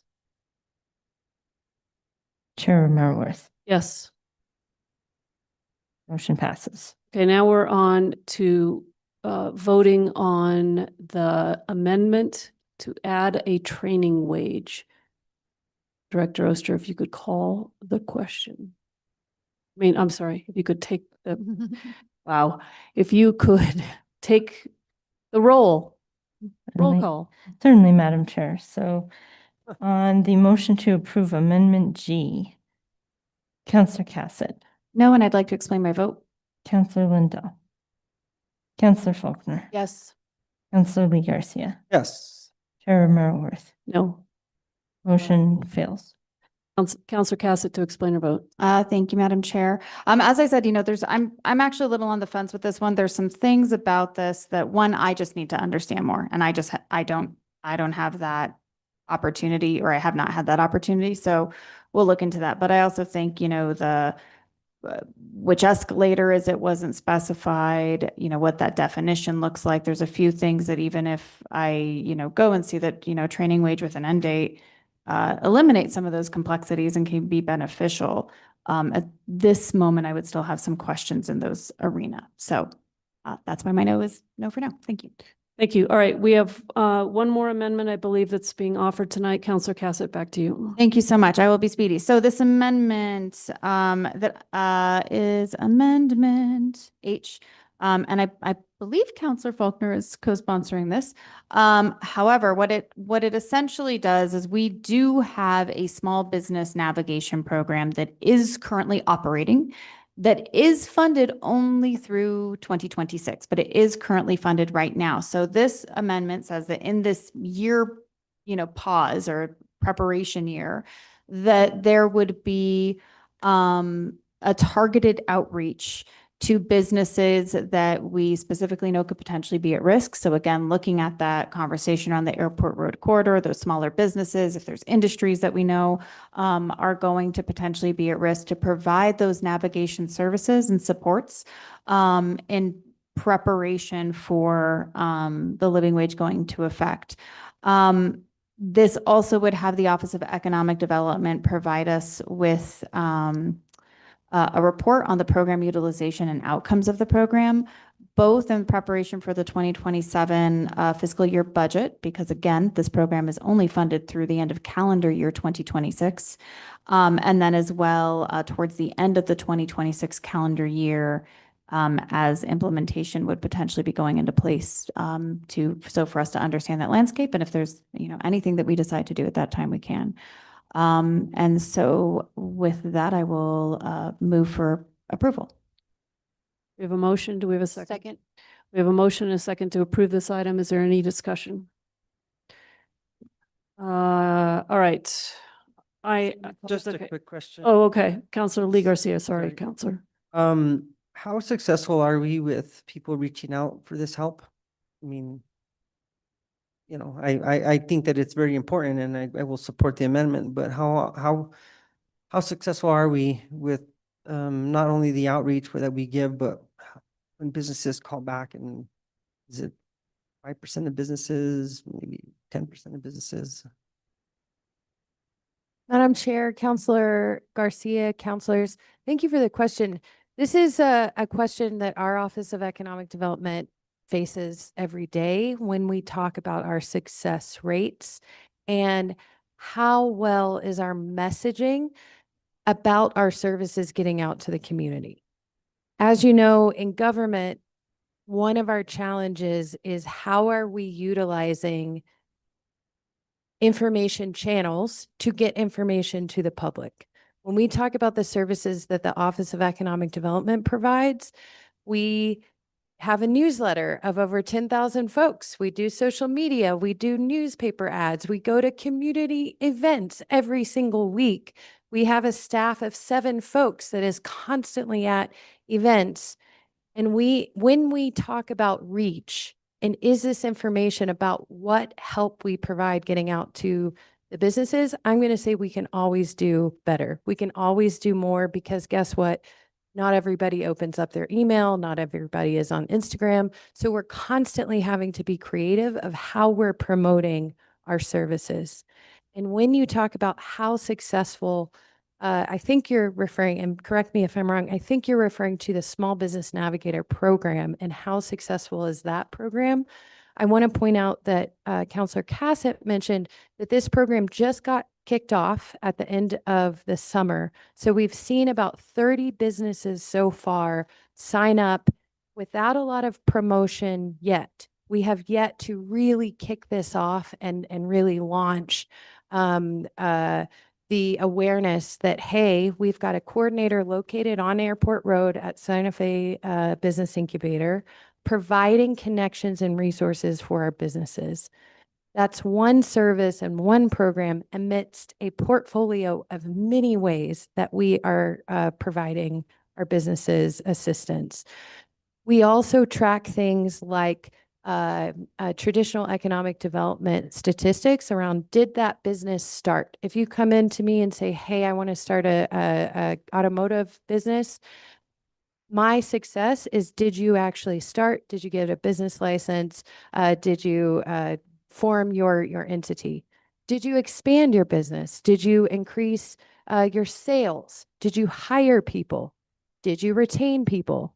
Did you achieve more financial income?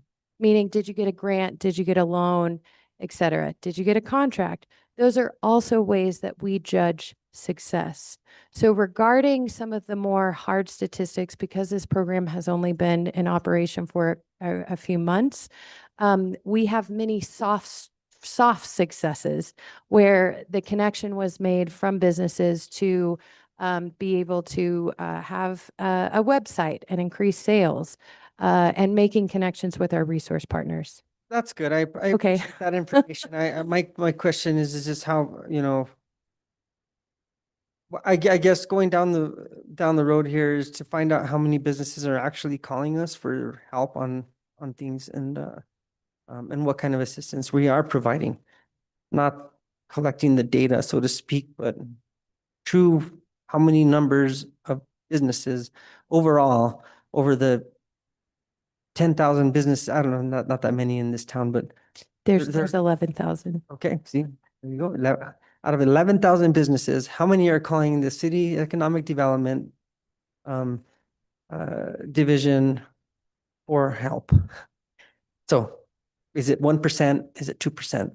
3%? And Madam Chair, Councilor Garcia and councilors, I would love to echo that, again, if we're looking specifically at the Small Business Navigator program and acknowledging roughly it's around 30 that have done the intake form, they have met with our coordinator, Caroline Lee, and gone through that process of identifying a specific project, 30 out of 11,000 that are and you have to Very, That's a very approximate. small percentage. exactly. But when you look at the businesses that our office connects with, utilizing our business development team, our downtown coordinator, our soon-to-be hired Southside coordinator, as well as our business growth manager and our workforce specialist, you can see that outreach also affects and connects with our business community. I will say that utilizing ARPA funds has allowed us to enact and deploy a system called SourceLink that many economic development organizations use, which will allow us to track all of the business interactions and business clients that we engage with. So at the end of this calendar year, not only will we be in a good place to report on the metrics, the volume of the Small Business Navigator program, we'll also be able to do a really good job to report back to you all in the public on our office in general, which I'm thrilled about. Just one quick question. There's also a percentage of businesses that may not need this help, the 11th of that 11,000. So I think we should just think about that. I don't know what that number is, but. Okay, anything else on this? Is anything we can do to help please let us know. Certainly District 3 needs the help. And so if there's anything we can do to expedite, to make. it easier- Looks like Director Nelson is dying to tell us something. Madam Chair and Counselor Faulkner, as well as Counselor Garcia, I'm going to take you up on that. To Counselor Garcia's point, we can always use help to promote the services that our office provides, as well as a small business navigator. And as we know, those are drips in the bucket regarding the services that we provide to our business community. And So please we're help us having, get the word out. we are having our La Posada on the 18th. And we're going to have a resource room at the teen center. So please let us know if you want space. And we often use these events to let the families have fun, but also help the adults find the resources they need. And so we're more than happy 1,000% to have you participate in that event. Thank you, Counselor. We will. Okay, we have a motion and a second. Can we get a roll call, please, Director Oster? And did you get the motion in the second? Motion was by Counselor Cassett and the second by Counselor Faulkner on the amendment to do work promoting the Small Business Navigator Program. Thank you, Madam Chair. On the motion to adopt Amendment H, Counselor Cassett, Yes. Counselor Lindell, Counselor Faulkner, Yes. Counselor Lee Garcia, Yes. Chair Romero Worth. Yes. Motion passes. Okay. We have a bill that is now amended once in this committee and multiple times in others. We do have a motion and a second. And if there's not discussion, can we get a roll call on the bill as amended? Counselor Cassett, Yes. Counselor Lindell, Counselor Faulkner, Yes. Counselor Garcia, No. Chair Romero Worth. Yes. Motion passes. Okay, thank you. Thank you, everybody, for being here. Thank you for the conversation. We are going on to the last item pulled from consent, and that item is II. And apparently I have a recording that is going to speak for me about what this item is. Yes, Madam Chair, are we ready to play the recording? Yes, please.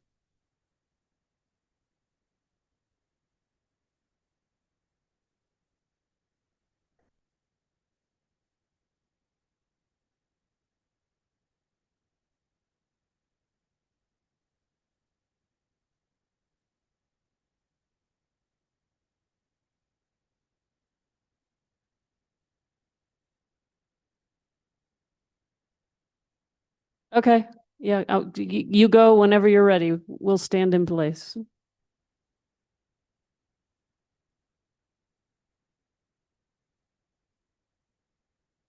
Okay, we need to put the mic next to the speaker.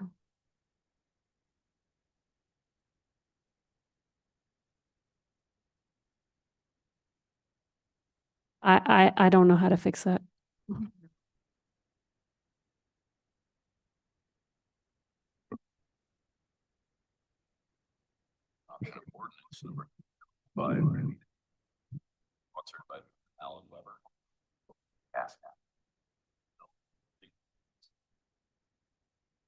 That's not working, guys. You know what? Is it a problem if we just read it? We can read. I'll read, we'll read it. Councilor Cassett and I'll trade off. Consideration of bill number 2024-17, adoption of ordinance number 2025 to be determined, sponsored by Mayor Ellen Weber and Councilor Jamie Cassett. A bill. Second. Yep. Also a sponsor. I don't know why I'm not showing it. Okay, Councilor Faulkner, also a sponsor, a bill repealing and replacing SFCC 1987, Chapter 14, Land Development Code, clarifying and consolidating various references to code violations into one violation section, specifying that the applicant or the property owner have the burden of proof for establishing legal nonconformities, reducing the early neighborhood notification requirement for city capital improvement projects to those exceeding 250,000, renaming special use permit to conditional use permit, removing Historic District Review Board's authority to recommend personal property acquisitions, requiring archaeologists to hold a New Mexico State burial excavation permit for certain work, removing waivers of qualifications for archaeologists by Archaeological Review Committee, increasing permit building heights for residential districts and non-residential development, establishing density and height by right and central and certain residential zones exceeding 10 units per acre, creating a parks and open space zoning district, permitting additional flexibility for certain structures and situations regarding setbacks, eliminating residential suite, hotel, motel, and ecological resource protection overlay zoning districts, reducing the length at which an archaeological clearance permit is required for sewer and utility main construction, removing alcohol sale regulations in the airport road overlay, identifying a strategy to review and approve land uses not specifically listed in the summary table of allowed uses, clarifying that duplexes, triplexes, and townhomes and residential complexes are permitted uses, creating use categories and subcategories, and reorganizing some existing uses into new categories within the table of allowed uses, requiring trees to be integrated into stormwater infrastructure in the airport road overlay district, removing certain prohibitions for vehicle parking at residences, allowing accessory dwelling units to be the maximum allowable height of the zoning district, establishing design and dimensional standards for residential compound development, regulating in-ground and above-ground pools, regulating agricultural home occupations, reassigning the use, laboratory research or testing from industrial to commercial. Counselor Caslett, you want to take it from there? Sure. Regulating outdoor dining, updating telecommunication facilities code to be consistent with federal standards. Yep. No, it sure isn't. Establishing new sub-district regulations in the historic district overlays, specifying primary facades for significant structures and the strategy for identifying primary facades on contributing structures, updating definitions for facade and elevation, prohibiting enclosure of existing porches and portals on primary facades of contributing structures, requiring window depth and other characteristics of windows and doors to be preserved in historic districts, increasing affordability incentives, including administrative review and density bonuses, specifying that open space requirements in the C2 district are per dwelling unit, expanding options to reduce on-site parking and exempting the business capital district from parking requirements in Table 7-4, reducing required off-street parking spaces requiring electric vehicle charging stations for all new developments, distinguishing parking regulations applicable to bicycles from those applicable to vehicles, and requiring long-term bicycle storage and parking, eliminating content-based sign restrictions, imposing a variety of new regulations protecting the city's terrain and stormwater management, imposing new landscaping standards for plants and trees, eliminating allowance for high and low pressure sodium lamps and mercury vapor, adding LED, not LED, as the permitted lamp type, and decreasing the permitted incandescent watts from 160 to 150, sunsetting the Business Capital District Design Review Committee and Long Range Planning Subcommittee, defining numerous terms, embedding geographical depictions of processes, and making non-substantive chapter organizational changes. And we have Maggie Moore, Assistant Land Use Director. Phew. Okay, we can all go home now. Yes. I pulled this item. I believe you do have a presentation about this, which I think would be helpful. Yes, we do. And if the IT can pull that up. There we go. Right. Do you want me to move the screen so you guys can get a little better? No, You we're good. or no, you're good. Okay. Fabulous. Yes, thank you, Chair and counselors. We're excited to be here bringing phase 1 of the code update to you tonight. My director, Heather Lamboy, and I will have, a kind of a concise, but, presentation, but we want to go over, you know, a lot of these changes and amendments that we're proposing with this legislation. This, you know, I'll just take a brief moment, spend a monumental effort.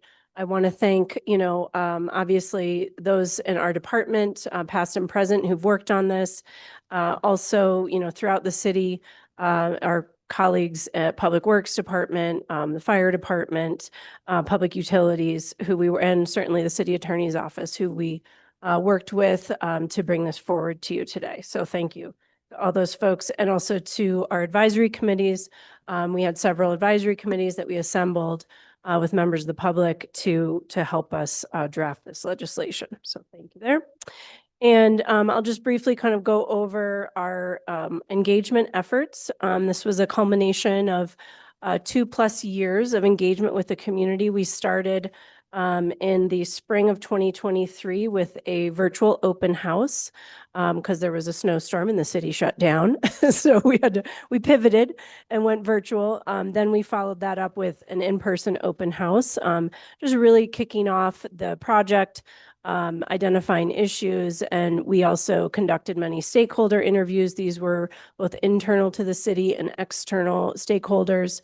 Based on all of that initial feedback, we drafted the assessment report, which is part of your packet.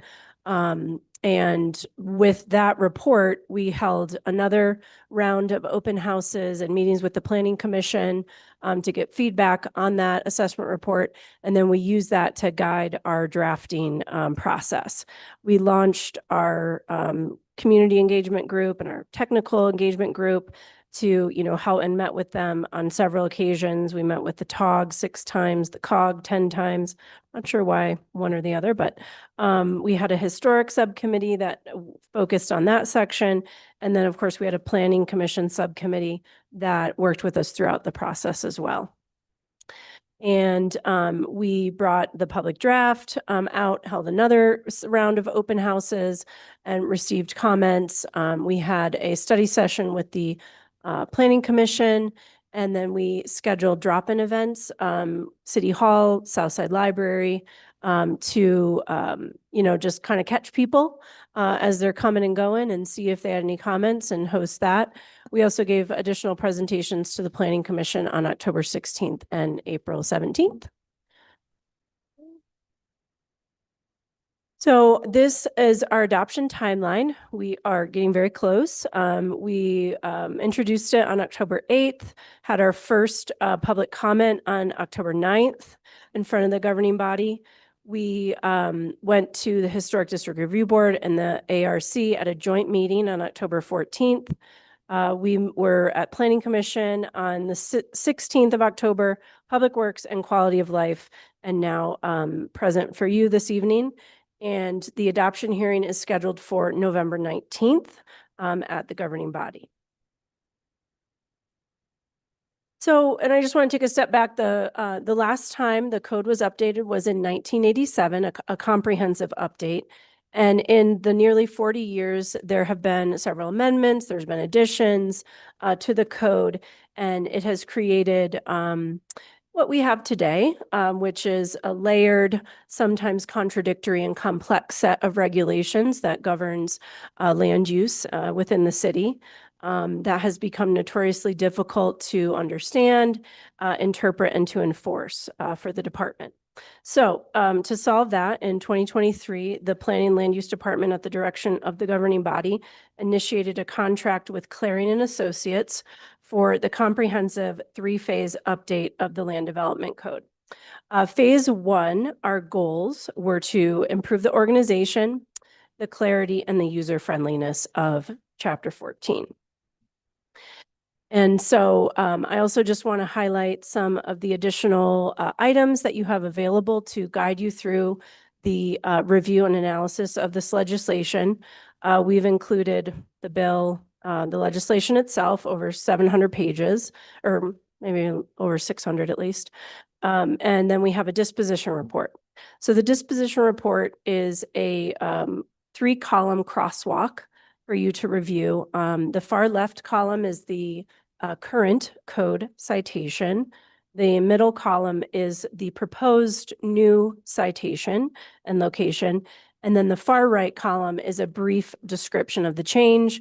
And then we've chosen to highlight certain changes as substantive for you to review. One of those is the change of the name of the conditional use permit. Not necessarily substantive, but we want to highlight those types of changes to just alert the public and the counselors of what we're doing. And so you'll have that. In addition to the disposition report, as I said, I've included the LDC assessment report, which really goes over our community or public engagement efforts and our goals and priorities for phase 1 for reference. I've also included the enhanced affordability incentives report, which is goes a little bit more into detail into the use of development incentives around affordability. And so we thought that was a useful tool for you to review as well. And of course, the supplemental memo. And so through our engagement efforts with the public and with discussions with city staff and our technical working groups, we have included several items that go outside of the scope of just user friendliness and clarity, particularly the enhanced affordability incentives package, which,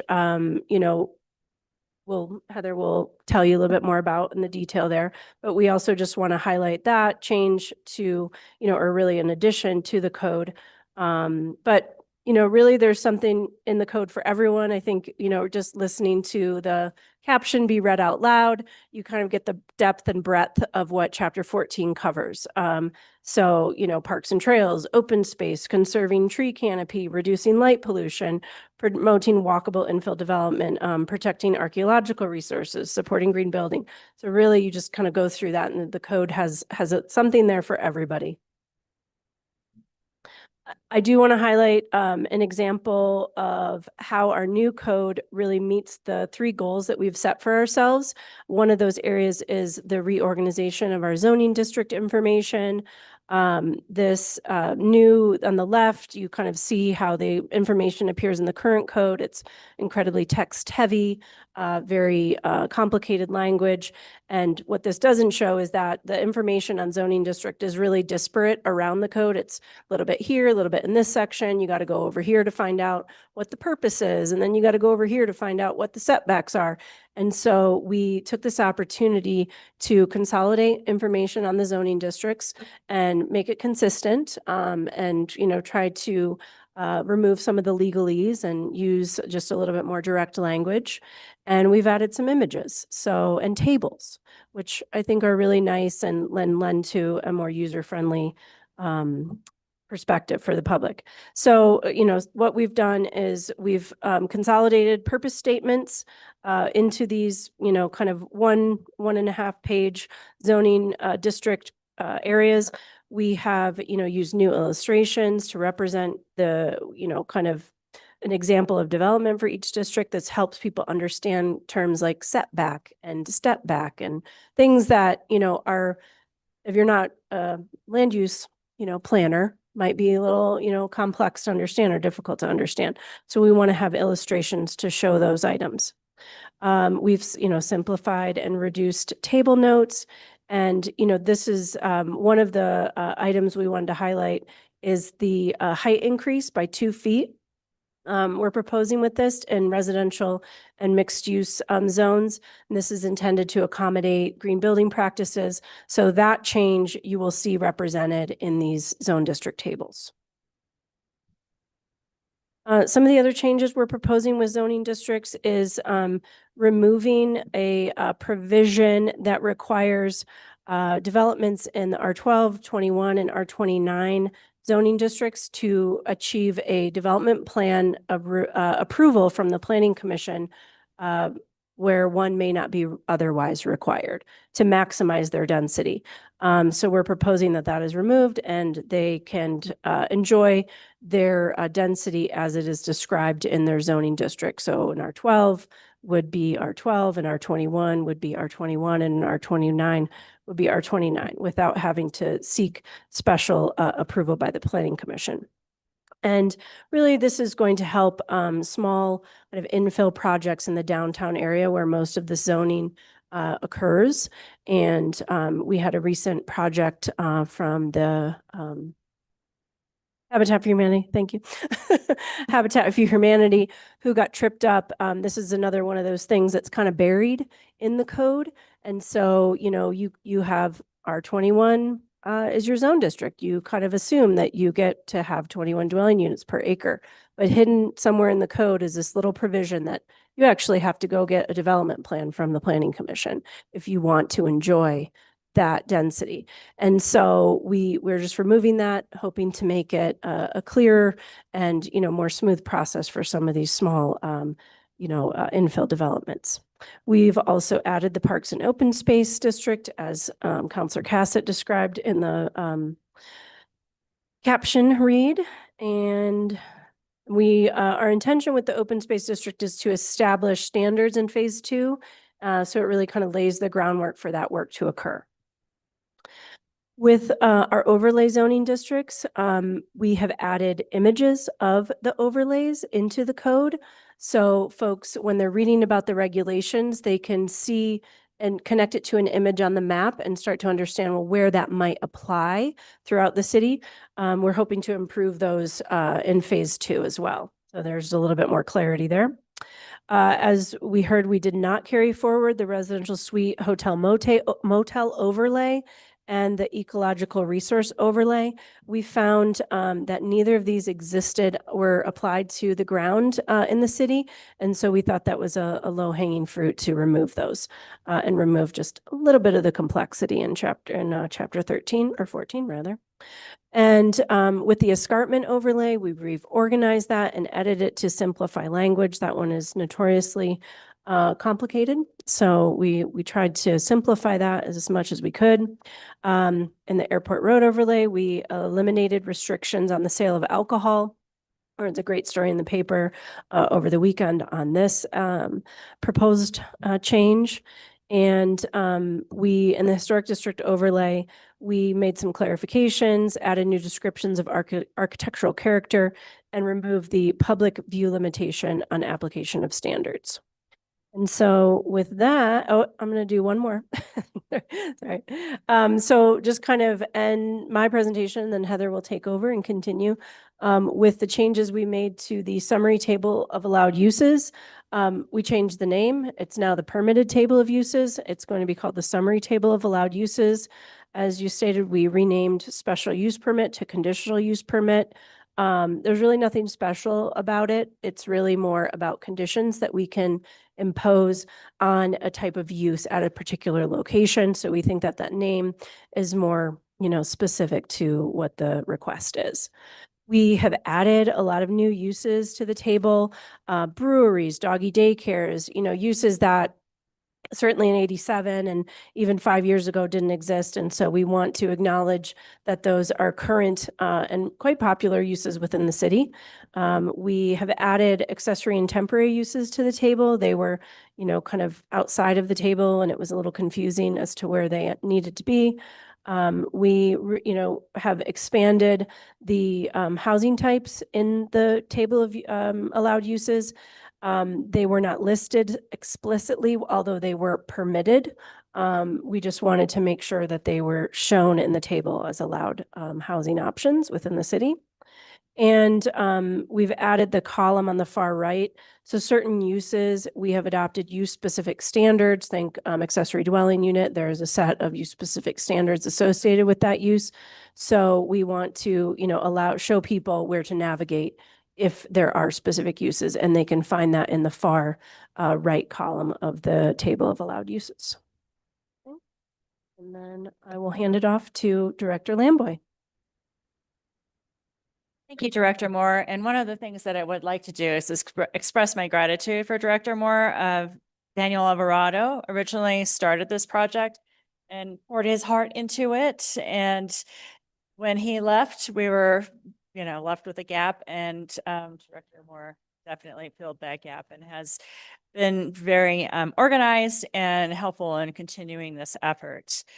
So as Director Moore mentioned, the sections have been edited to make simpler language available to the public. It's very difficult sometimes to read a document like that and understand it when you're a home builder, a local home builder, and we certainly have gotten feedback about that from the community. We also reorganized the landscaping with reference to perimeter parking lot standards. There's a lower threshold for applicability. It provides for a better urban environment as well as helping to provide for a better or a more attractive environment. And then there's new information on permitted fence materials and explicit prohibition on barbed wire. Oddly enough, we did not have that. One of the big things that we accomplished, and certainly one of the questions we received, is why are you doing all of this? I thought it was supposed to be reorganization. But as we were engaged with our technical working group and the citizens working group, there were a lot of issues that came up that it was determined that these things could be addressed during this phase because it's something that's overdue.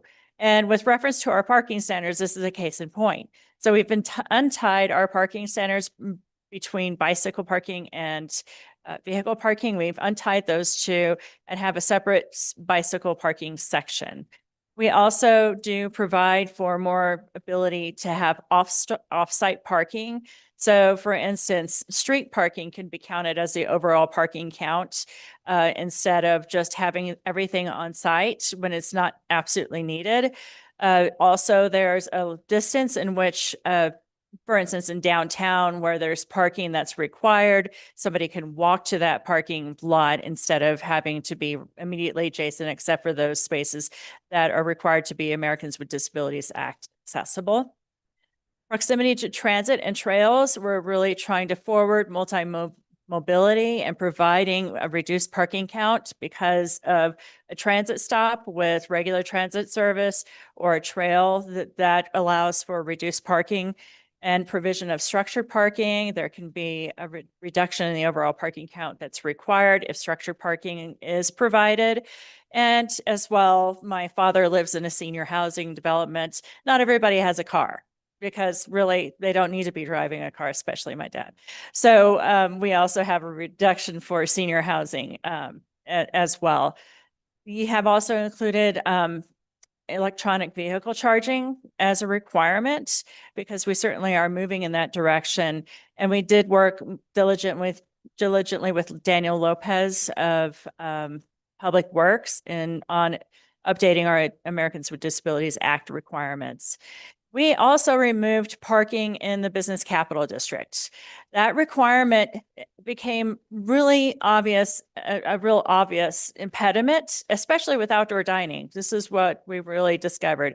So are we going to provide extra parking because there's more people who can be served?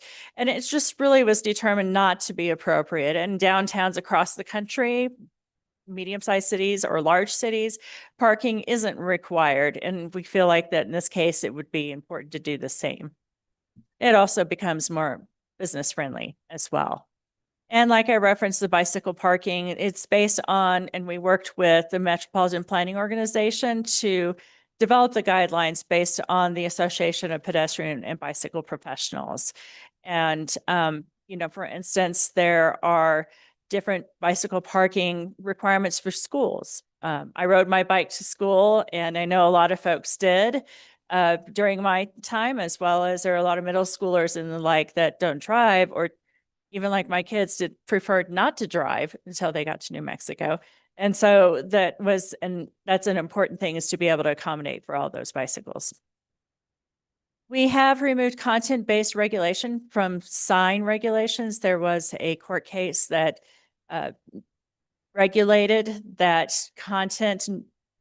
signs be content neutral, so that local jurisdictions, because it was seen as a form of free speech, local jurisdictions cannot regulate that. And so we're catching up with what is happening nationally with judicial review.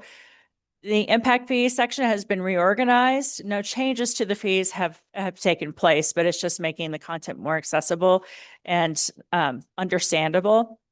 The street design standards that were worked on by the Bicycle and Pedestrian Advisory Committee, as well as the Metropolitan Planning Organization.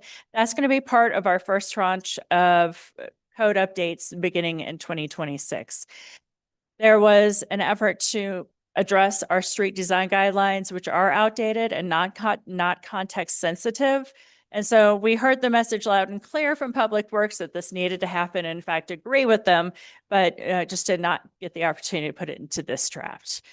And then no substantive changes for architectural design review, also known as the point system, are those changes taking place in phase 1. It will start in phase 2, and we'll be launching into that early on in phase 2. We've also outlined common review procedures, and now there is a chart in which people can look at and say, I have a subdivision. What boards and commissions do I need to go to? Or is it administrative? And then there's a flow chart also that is provided so that people can understand the steps. Right now, the early neighborhood notification and public notice is couched in one area, but then you need to use that public notice for public hearings also. And so that referring back and forth can be really difficult, especially for people who aren't used to our form of governing here. And so that is considered a really important improvement to the code. So we've reorganized that and provided common review procedures for those standard steps, and also provides clarity on the approval criteria, which haven't been changed, but the approval criteria is more understandable. So we have had a great partnership with our technical working group as well as our community working group. And out of that came a movement creating affordability now, I believe, that really has had an impact on our community. With the general plan update, the statistics that we revealed was that out of the 67% of our single family housing types, 49% are renters and 39% are homeowners. And the average price of a house is $572,000, and the capacity or the livable wage that you were just talking about earlier, the capacity to purchase that home is low. Approximately 40% of our workforce has to commute from outside of town. They can't live in Santa Fe. And so it is really not enough, even at this point. We do have, some leveling out because there has been a lot of construction of apartments. We've seen a reduction in the increase in rent rates, but it has increased 74% since 2016. So partnering with our technical and citizen advisory groups, we developed these more proposed standards. These are all voluntary. There is no requirement to comply with these, but it does provide for additional market rate housing as well as affordable housing. As you know, there's pressure if you have a market rate person who has market rate capacity trying to find a home and there's not enough homes, they'll compete with what we call naturally affordable housing. And so right now, 20% of dwelling units for sale are required to be affordable in projects of over 10 dwelling units. 15% of the dwelling units in rental projects are required to be affordable. There's also the fee in lieu that can be utilized and was adopted fairly recently. So the density bonus right now is 15% for those multifamily units. There's no incentive to build additional affordable units beyond the requirements. So there are 3 different scales in which affordable housing can be built to provide for a more realistic bottom line when it comes to the pro forma that a developer does and analyzes how many affordable units need to be provided. And in a recent Las Estrellas meeting, HomeWise provided a statistic that a home that's affordable home costs approximately $184,000 to construct. And sometimes they really have to, when you consider or factor in all the infrastructure, the roads, the utilities, all of those things that need to be brought to that house, the price goes up radically. And it's basically a zero sum or maybe a bit of a loss in terms of that affordable unit. So the intent is to catch up with the market, catch up so that we can produce more housing and therefore maybe have the same impact as that multifamily housing metric that where the prices have leveled off as well. But we do have a deficit at this point of housing for our community. So in the 30% affordability option, the density bonus is 1.5 units per dwelling unit. And so just for instance, 20 base dwelling units includes 14 market priced homes, 6 affordably priced homes, plus a density bonus of 9 additional market rate homes for a total of 29 homes. In that particular case, that's 30% affordable housing. So we're capturing more affordable housing above and beyond the 20%. This is voluntary, but it really will make an impact. Infill development, like Director Moore was referring to with the Habitat for Humanity project, it's really important that we provide for that gentle density that Councilor Cassett refers to a lot. That, infill development that we traditionally had here in Santa Fe with the family compounds. And people would just build additional homes to accommodate new generations. We still need to accommodate those new generations. It's just maybe in a slightly different way. So there is a density bonus of 3 dwelling units on a 1 acre property and in the R1 zone district.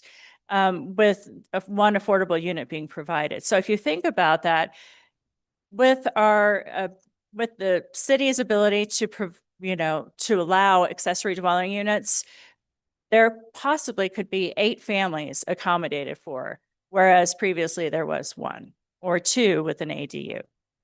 So other incentives include that administrative review set by the precedent in Midtown, and flexibility with parking requirements and other open space standards. So there's a lot of text on here. I decided to do a deeper dive just because there seemed to be the desire for that. I'm going to go through this relatively quickly because we have covered quite a bit already in our overall PowerPoint presentation. But I think it's important certain things that's going to happen right now with our early neighborhood notification meetings. A meeting could occur and then a year down or a year and a half down the road, the applicant could, by code, just apply for their development application. And what has happened with all the folks that may have moved in or out of the neighborhood, it's basically a stale project in terms of the public eye. And so we're putting a requirement that if somebody doesn't apply for a development within 6 months of their ENN, then they'll have to have another ENN. Generally, we do require that, but this will give us the code backup to do it. So there are also some application submittal standards. There's a new requirement for a pre-application meeting and an early neighborhood notification meeting for all annexations. A 1-year requirement between request to annex the same property once it's been denied, and limitation or resubmittal of any land development application that has been denied as well, just to, and decrease the number of cases we have to see over and over again. With the reference to the historic districts, this was an important issue. We had a really great meeting with the Historic Districts Review Board in combination with the Archaeological Review Committee. There were a lot of good things that were put into the district standards. The standards section was reformatted to have similar headings and subheadings and reorganized. The standards focused on defined qualities rather than subjective styles. This was established in 1957 as a historic styles ordinance, and we've moved beyond that into historic preservation. And the city is evolving. The housing types are evolving, and so we need to really be careful about that. As you've read about specifying what is a primary facade, on those primary facades, really, there should be no major changes. That wasn't really spelled out in the code, and it is now.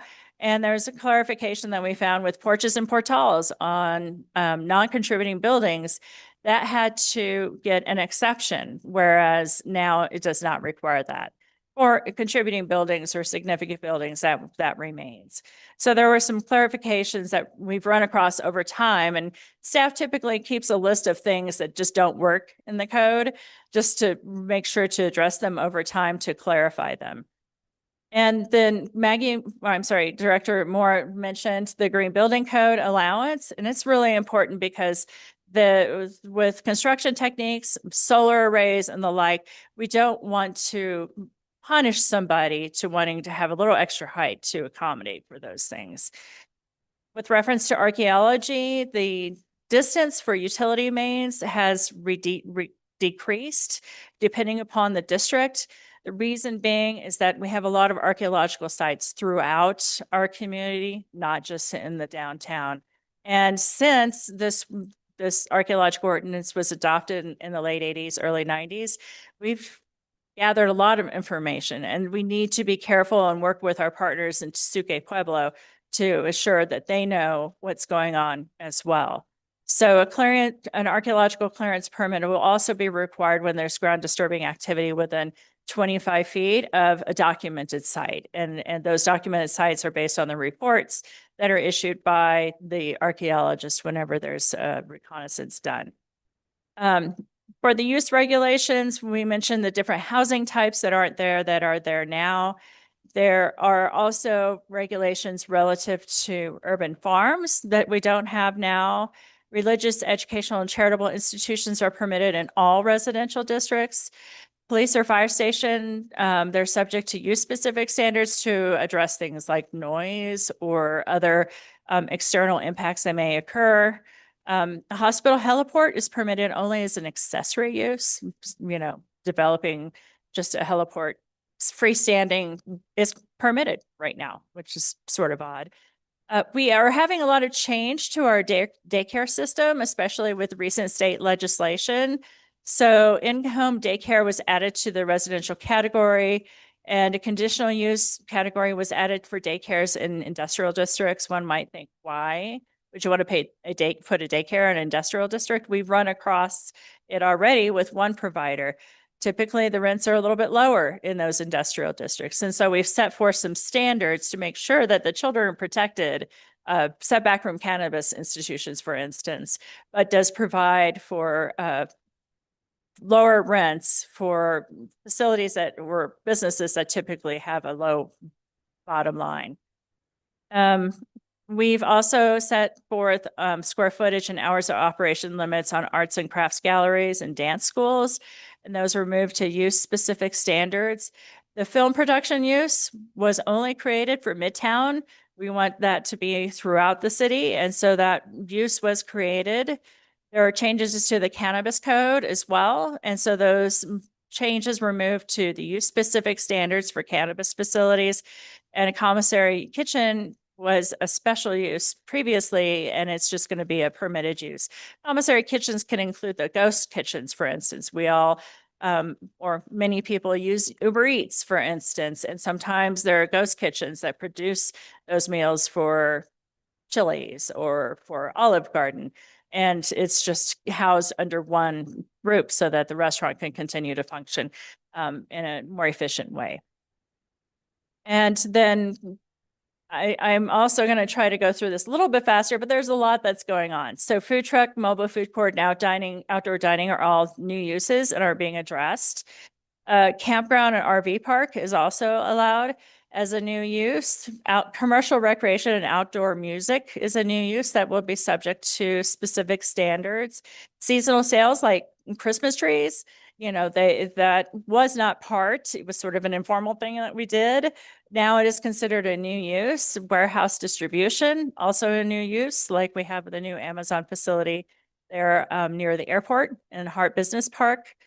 Fast food drive-through restaurants are now prohibited in the BCD and mixed-use districts. There is a change to the parking calculation for fast food drive-through restaurants outside of the downtown. And theater live production has use-specific standards. Telecommunications, we really needed to update to be consistent with federal law.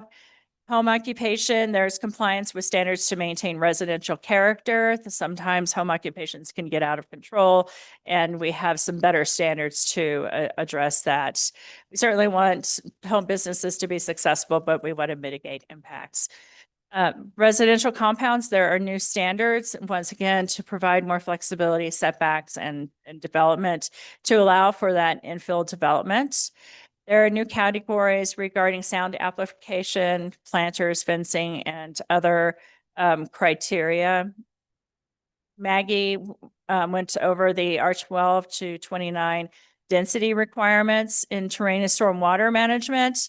We allow for a single cable strung between posts to be constructed in or across an arroyo. This has come up several times. We have limits on compacting fill slopes, and that's really especially important in our foothills sub-district. And we require a notice of intent for federal stormwater protection pollution prevention plan. Rainwater runoff tends to be an issue in that area, as well as flood hazard areas are designated by FEMA to be submitted for minor developments. And an HOA, we've dealt with several HOAs who are dissolving, and they've had structures, drainage structures they've had to maintain. And so this lays out a third party that will have to continue to maintain those drainage structures so that I don't impact city streets or other properties.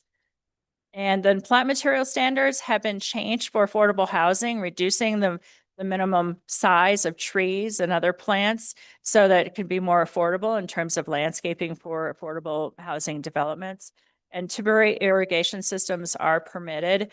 Once trees are established after a certain period of time, the property owner does not need to irrigate that anymore. So that temporary system is allowed. I'm going to skip parking and loading. We talked a lot about that already. Outdoor lighting, there's a definition for light trespass and glare that was not there before, and it adds units of measurement. It updates the standards to align with New Mexico Night Sky Protection Act, and it eliminates the allowance for high and low sodium pressure lamps and mercury vapor. Signs, once again, that content neutral. There are more incentives to come for affordable housing. Oh, I'm sorry. Don't go to sleep, please. All right. One of the big issues is for fee in lieu projects. Your computer or us? Well, there's that too. Fee in lieu projects may not get density bonus. So right now, if they pay a fee in lieu, the 15% is allowed for multifamily to increase their density, but the ratio is not right. And so multifamily developers still can pay fee in lieu, but they will not get that density bonus. And that was in reaction to some of the feedback that we received. And I don't know what is going on with my computer, but let me just go over.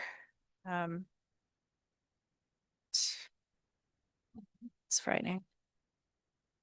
So let me get to this is my last slide. I'm hoping that it's going to come back in just a minute. So one of the other things is nonconformity. We really want to address nonconforming uses. Right now, there's a 365-day period in where a property can be vacant and continue to have its nonconforming status. We've reduced that to 180 days. And there is a new section for code violations that we've added just to make it clear, what is the code violation process? How do things progress over time? And we'll hopefully provide a clear road path, a clear path forward for those folks who are trying to adjust or address their violations. So with reference to definitions, we have a ton of them that have been added. So one quote that I like to add is, we abuse land because we regard it as a commodity belonging to us. When we see land as a community to which we belong, we may begin to use it with love and respect. Aldo Leopold was the one that authored that. And I think it's really important that we think about that in terms of our land development code.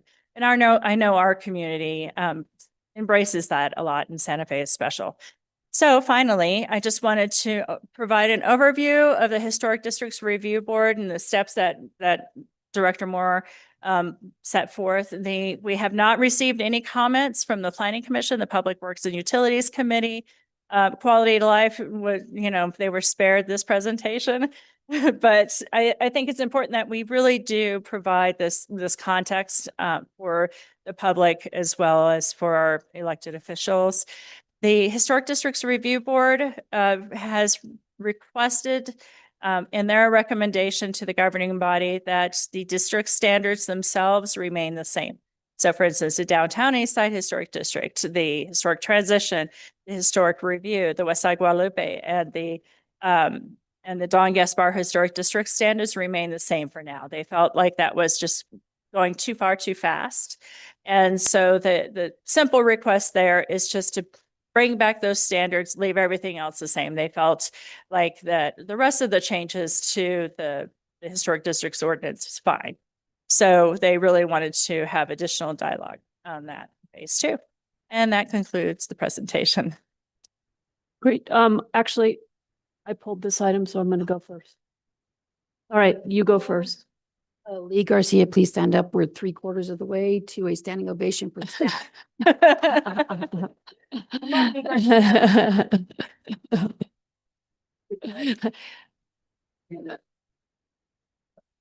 Okay.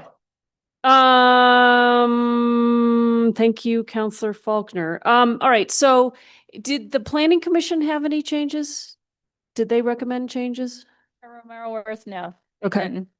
Okay. I actually got the opportunity to work with them a lot over Right. this year and a half. So their concerns were addressed. Right. And you and I had a conversation about this earlier today, and I believe they had, well, you mentioned at the beginning, sorry, trying to get that page, that there was a planning commission subcommittee and that the planning commission also had a study session, but that didn't happen with the H board, correct? Chair Romero Worth, we did actually have a subcommittee with Okay. historic districts. That was a historic district subcommittee with different stakeholders. There were only 3 meetings and probably should have been more. Okay. It's 2020. And so, yes, we did have a subcommittee for the historic districts But ordinance. not a study session with the H board. They just saw it. We did have a study session with Okay. back You in the didn't- spring. Okay, you didn't mention it or I didn't see it in that first slide that Director Moore provided. It wasn't called out the same, so just curious. Okay. Yeah, and I guess so I am interested in some of the H board's recommendations, and I guess I want to understand this getting rid of the let me get to that page, sorry. The getting rid of, I think it's getting rid of the public view limitation. What does that mean? Chair Romero Worth, that means that, for instance, people can have buildings that there are divided lights on one side of the building, there are not divided lights on the other side of the building, which, is not considered not in the public view. And the H board feels strongly that the design standards should apply to the entire building instead of just to portions thereof. Okay, so I think we've had some of these cases come before the governing body, and it's always been a point of conversation about, well, you can't see it, so it doesn't matter. And so what's happening here is we're saying that even if you can't see it from the streetscape, essentially, it's still an important part of the whole. Yes, that's correct. Okay, just want to make sure of that. And I have some questions about the accessory dwelling units. You said something about removal of the provision on enforcement on private covenants. What does that mean exactly? What is that provision? And some of this comes from problems in my district with these how these fit into neighborhoods. So I'm concerned about what this means. So does it mean that you can't have private covenants can't be enforced on accessory dwelling units?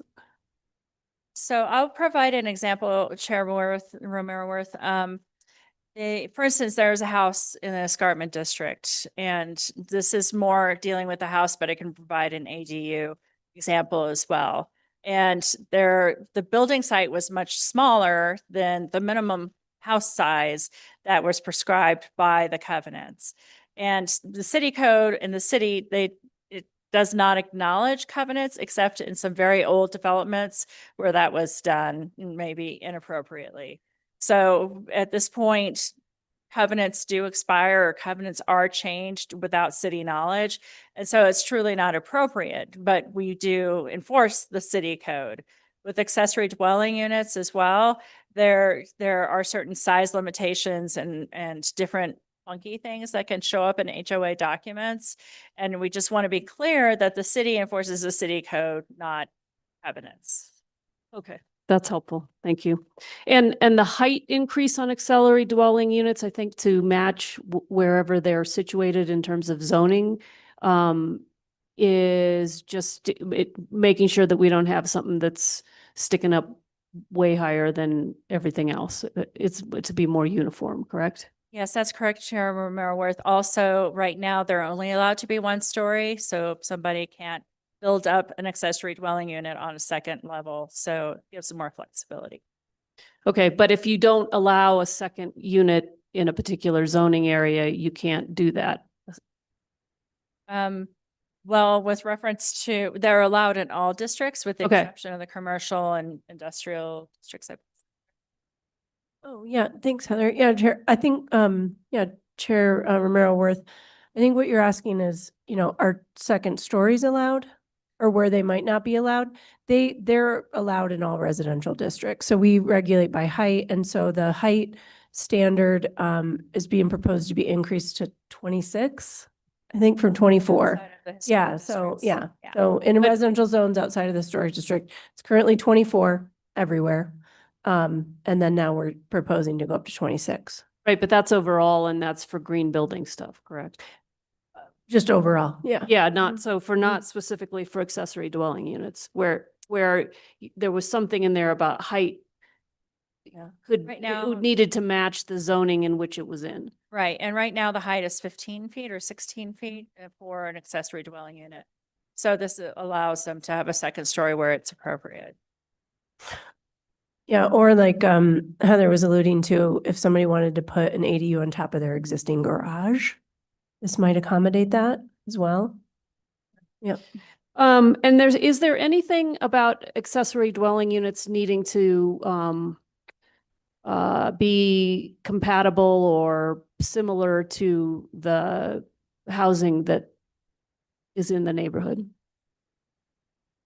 Chair Romero Worth, I believe that there are general guidelines as to the points in architecture, but there's no specific standards. I know you're thinking of an example. Yeah, I am. Just curious, we're not fixing that.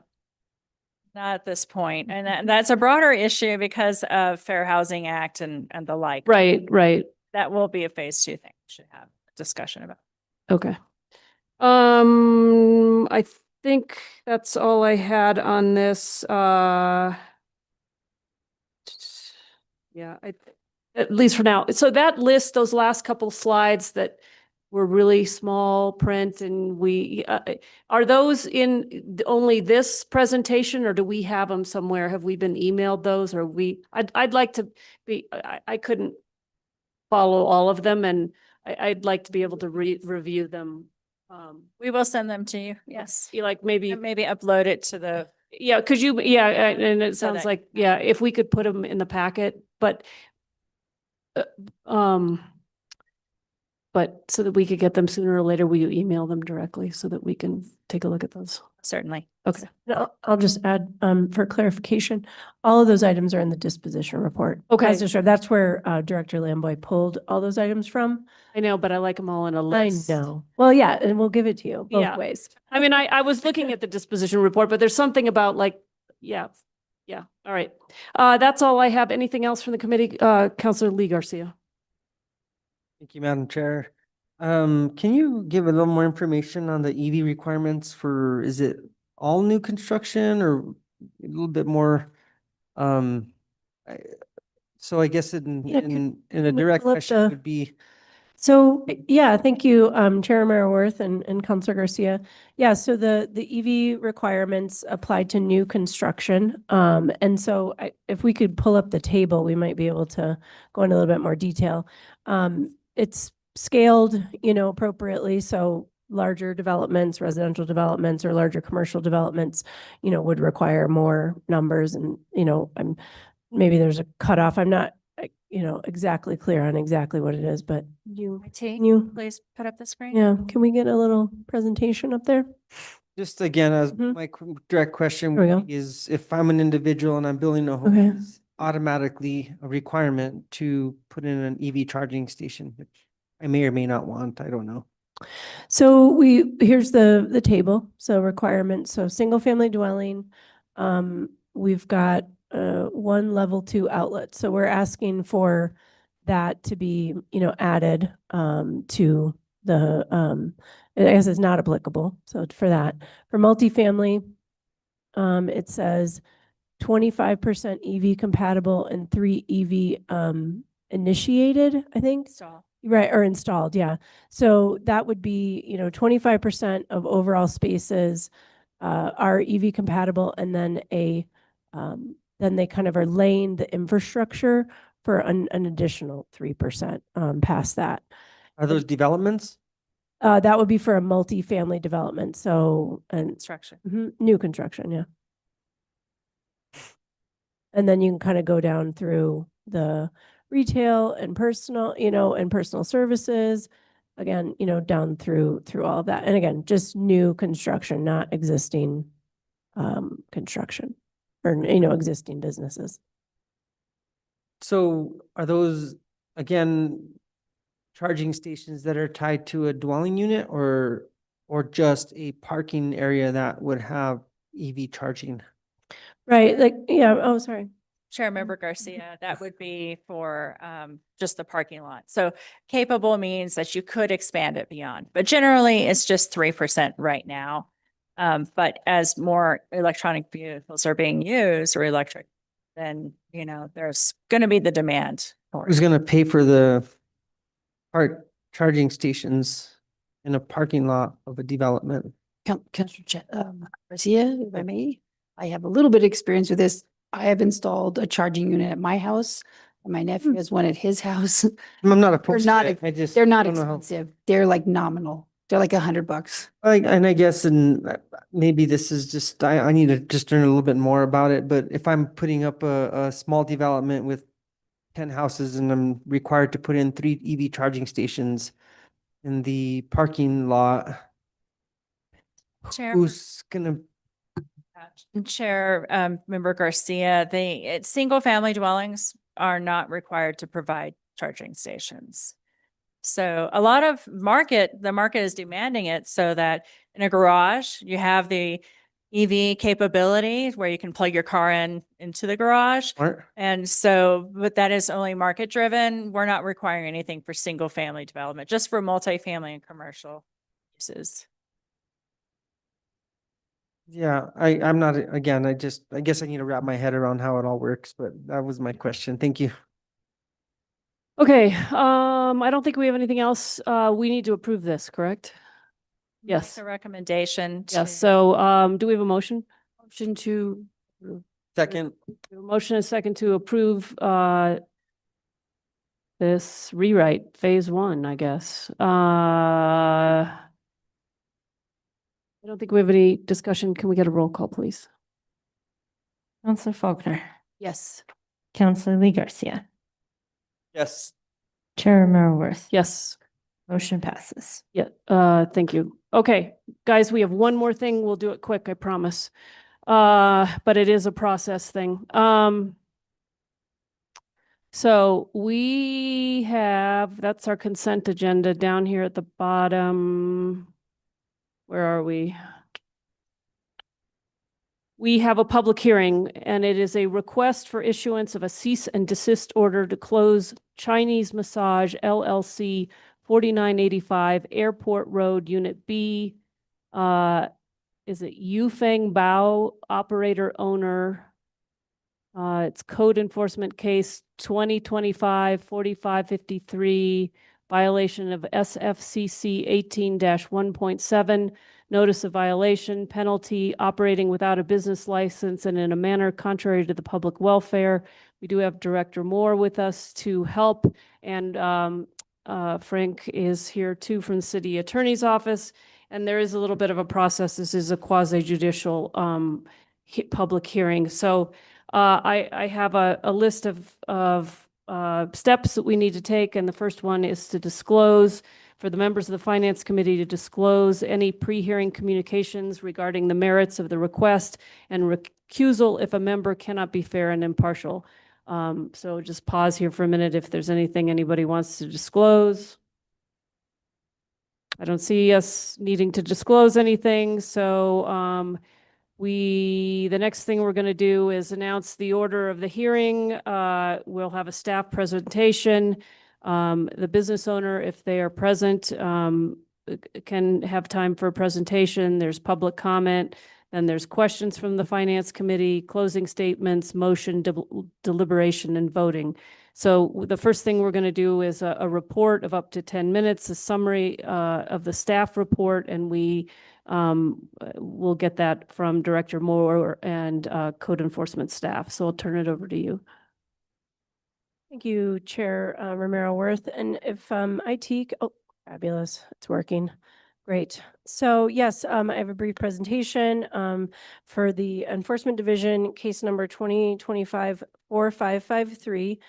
This is for the property located at 4985 Airport Road, Unit B, currently identified as Chinese Massage LLC. And so just the code, Santa Fe City Code, Chapter 18 requires that all businesses in the city obtain a business license and pay associated fees.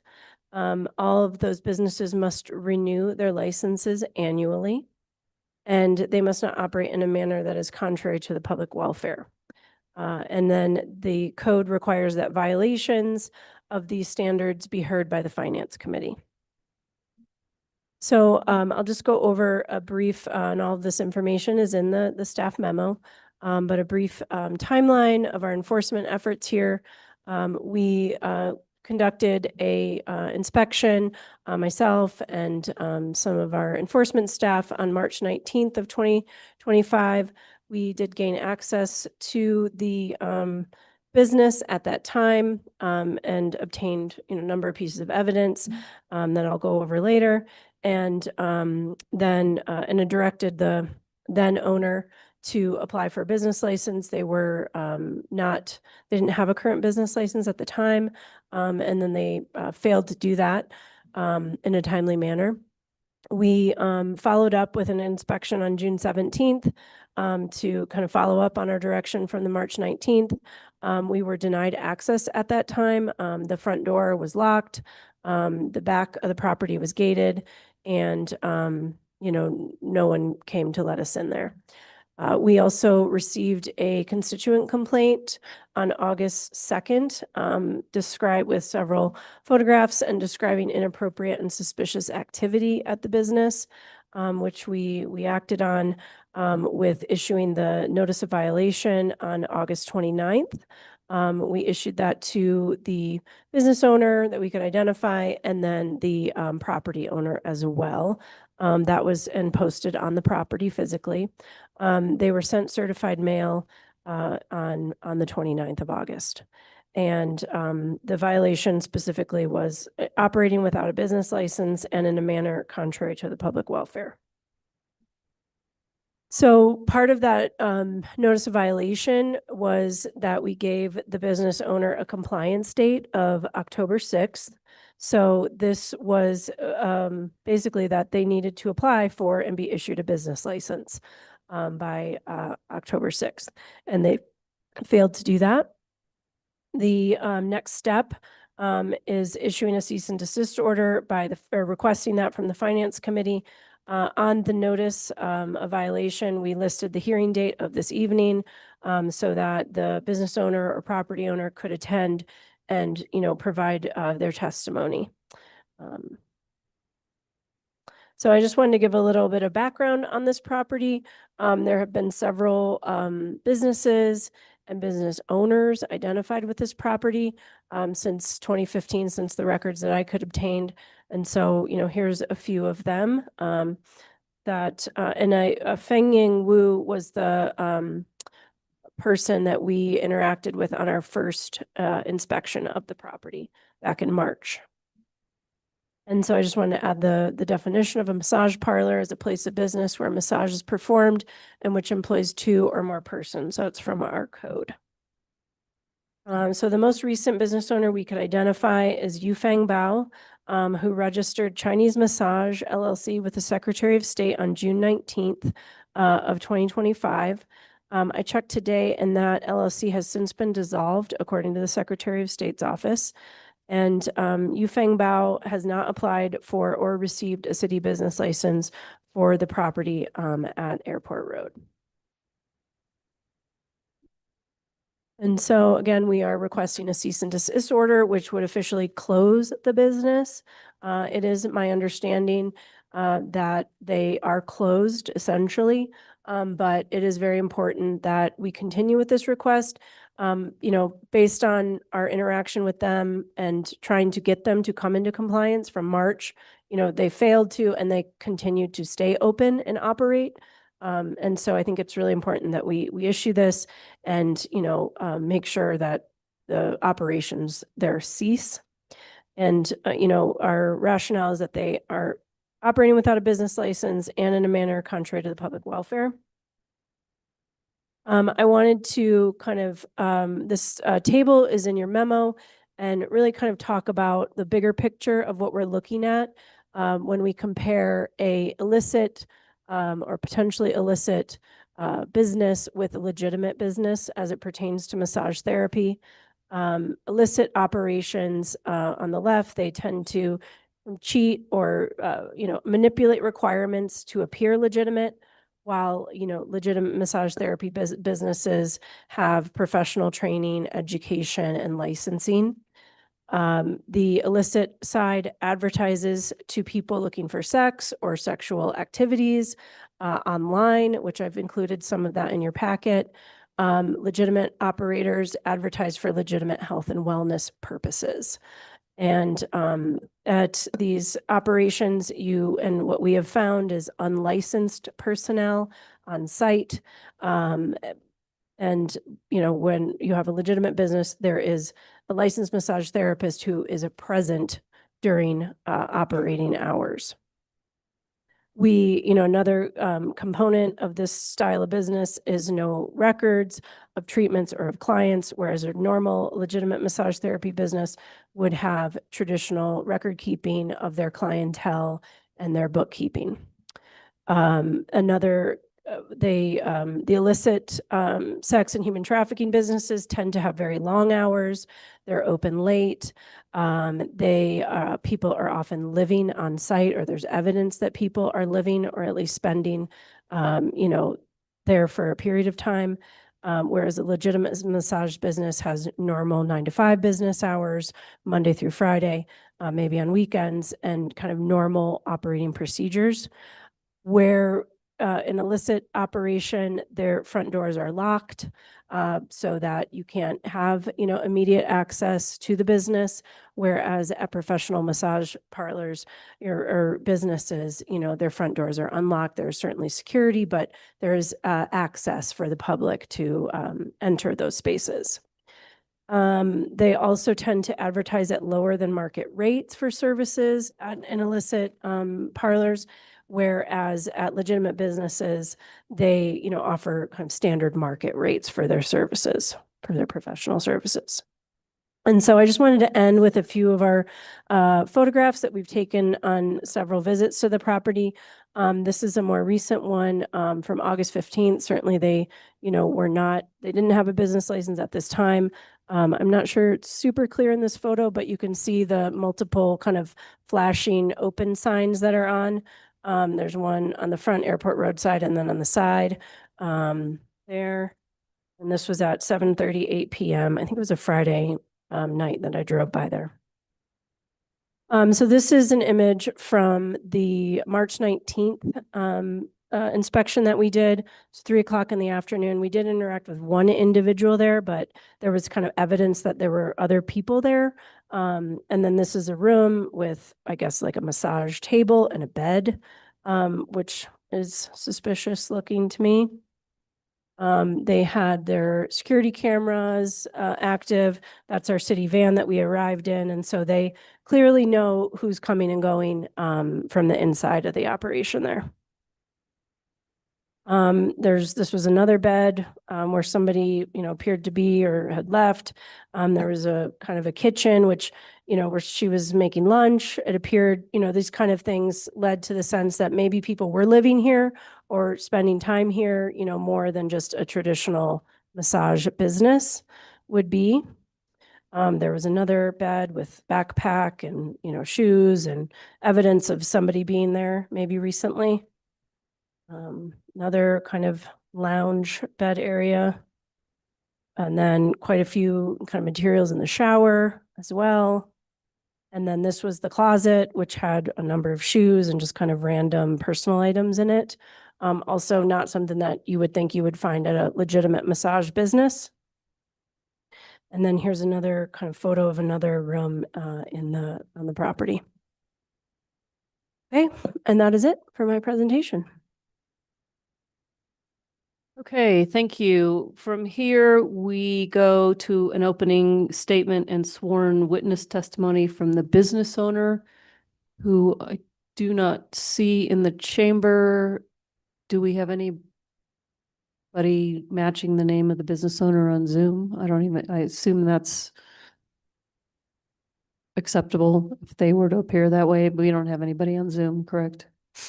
No, Madam Chair. All right, so just let it be noted that there is no business owner present to make a presentation.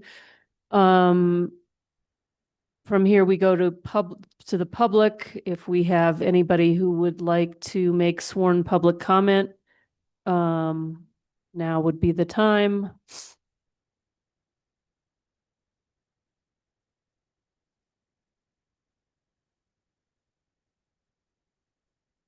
Good evening. You have 2 minutes and we'll swear you in first. Do we know how to do that? Do you know how to swear her in?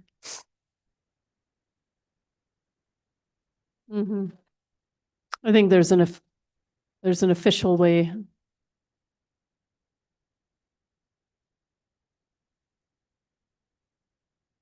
Try again. I can't hear you. No, I don't think it's on. Oh, okay, a bright light, a bright green light, not a. I swear to tell the whole truth and, oh, excuse me, state my name and address, right? Elizabeth West at 318 Center Street, Santa Fe, New Mexico. And I swear to tell the whole truth and all the truth, and I will not be, or else, what is it? I've forgotten. The whole truth and nothing but the truth. And nothing but the truth. And I know that I'm. Oh, yeah. Under the penalty of perjury. Thank you. We need a planning commissioner here. I know, under the penalty of perjury. There we go. I'm really glad that I happened to be here tonight. I had no idea. I wasn't aware that this was going to be on the agenda. But I think it's really good that we pay attention to what's happening in our neighborhoods. And especially after hearing from you all from that particular district, it is especially important in what could be called somewhat more vulnerable areas of town. I'm not sure that's exactly the case because I go and eat at that wonderful coffee shop all the time. But I think it's really, really important we do this. And I've had an experience or something like that happen to me in a funny place. And I got up, I said, I'm not paying for this. And if I come by here again tomorrow, I'm going to report you to the police. And when I walked by, this is about 10 years ago, they were gone. And I never reported it because they were gone, but I don't know where they went actually. And then in the neighborhood in which I live, I there are several of us or many of us, probably 40 different people in the different neighborhood have noticed a certain house. It's gotten better, but the police are coming by and monitoring it. But what you're doing here is following a procedure that I was not aware of, and I think it's terrific. So I approve of what you're doing, and I want to register that in case I need to speak about this at another time. Thank you very much for what you're doing and your very clear presentation, which I think is fair to everybody. And I know this could be touching on something extraordinarily scary. Thank you. Thank you. Anybody else in the chamber? I don't see anyone. We don't have anyone on Zoom, I'm guessing.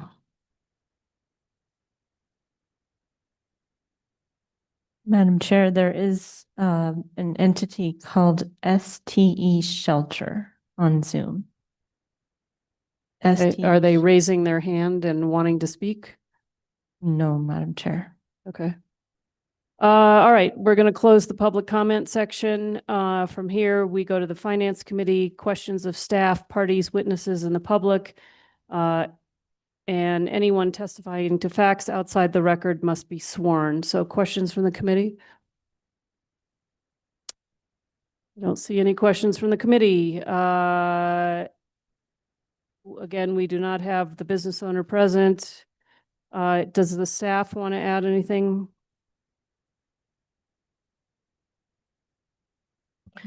Thank you, Chair. No, I have nothing to, no further information. Okay, and at this point, we would allow the business owner to make a closing statement. Again, the business owner is not present. So I'm going to close the public hearing. And I would take a motion on this from the Finance Committee. Motion to approve. Second. And is that the form you want the motion in, or do you need it in the, no, not written, but do you need, yeah, Frank, do you need say word? Yeah, I'm looking at it right now. Did the well, I don't have a sample motion though, is the thing. So you're asking us to approve a cease and desist order, is that correct? Yes, you can make one or two decisions if you find that the proprietor of the massage parlor did not pay a business registration fee and obtain a business license prior to engaging in business. You can, if you find no, they did not obtain that license, then you would enter a finding that they did not have a business license. If you find they had a business license, then you would go on to consider whether they are operating in a manner contrary to the public welfare. Sorry, I should have had a sample. Okay, let me try it. I move that we approve the issuance of a cease and desist order to close Chinese Massage LLC 4985 Airport Road, Unit B, operated by Yufeng Bao, Code Enforcement Case 2025-4553, which we're finding in violation of SFCC 18-1.7. Second. We have a motion and a second. Can we get a roll call? Do we have any discussion on this? We get a roll call, please. Councillor Romero-Worth, Yes. Councillor Faulkner, Yes. Councillor Lee Garcia. Yes. Motion passes. Okay, thank you. Thanks, everyone. With that, matters from staff. I think we had a couple matters from staff. Sorry about the hour. Yes, Madam Chair, I do have one item that I would like to brief the committee about. In governing body several meetings ago, I brought up an issue that was affecting the completion of the FY25 audit of the city, having to do with the federal compliance audit, the federal single audit. There is a document that auditors need in order to complete federal single audits called the Compliance Supplement that's issued by the Federal Office of Management and Budget, and that document has been delayed, which is affecting not only the city of Santa Fe, but all governmental audits and nonprofit audits that include a federal single audit. The Office of the State Auditor issued guidance on October 17th, laying out several options for how to move forward. There is the option of issuing two separate reports, issuing the financial statement audit as one report and the federal single audit compliance audit as a separate report. In the past in New Mexico, that has been required to be issued as one document. However, in response to the delay with the compliance supplement, the Office of the State Auditor has allowed for this year only two separate reports, or there is the option to take a wait and see approach and wait for the release of the compliance supplement. Either way, all agencies are required to submit a draft of the financial statement audit no later than January 20th to the Office of the State Auditor. I wanted to make you aware of the updated guidance that we've received from the Office of the State Auditor. We are currently meeting with our external auditors, our accounting consultants, and with management here within the city of Santa Fe to evaluate these two options. We did discuss this issue with the audit committee on Thursday of last week, the 23rd of October. The audit committee members recommended taking the two cover or the two report approach so that we could complete the financial statement audit on time in December. Either way, the deadline has been revised to January 20th, 2026. So there is no longer a report due in December for the city. However, we do have a path that would allow us to complete at least the financial statement audit closer to the original timeline of December. So it's it's a little bit confusing, and we're working on sorting out what the best option will be for the city. But I wanted to share this information with you right away, Madam Chair. So we are evaluating the guidance that was issued by the Office of the State Auditor, and staff will make a recommendation on how to move forward. And we'll provide further updates in the future on this issue. Great. And when you come up with that, you'll be letting the council know, sending an email or something? Yes, Madam Chair. Okay. Matters from the committee. Matters from the chair. Our next meeting, Monday, November 10th. Thank you, guys. Appreciate hanging out here till the bitter end. We're adjourned.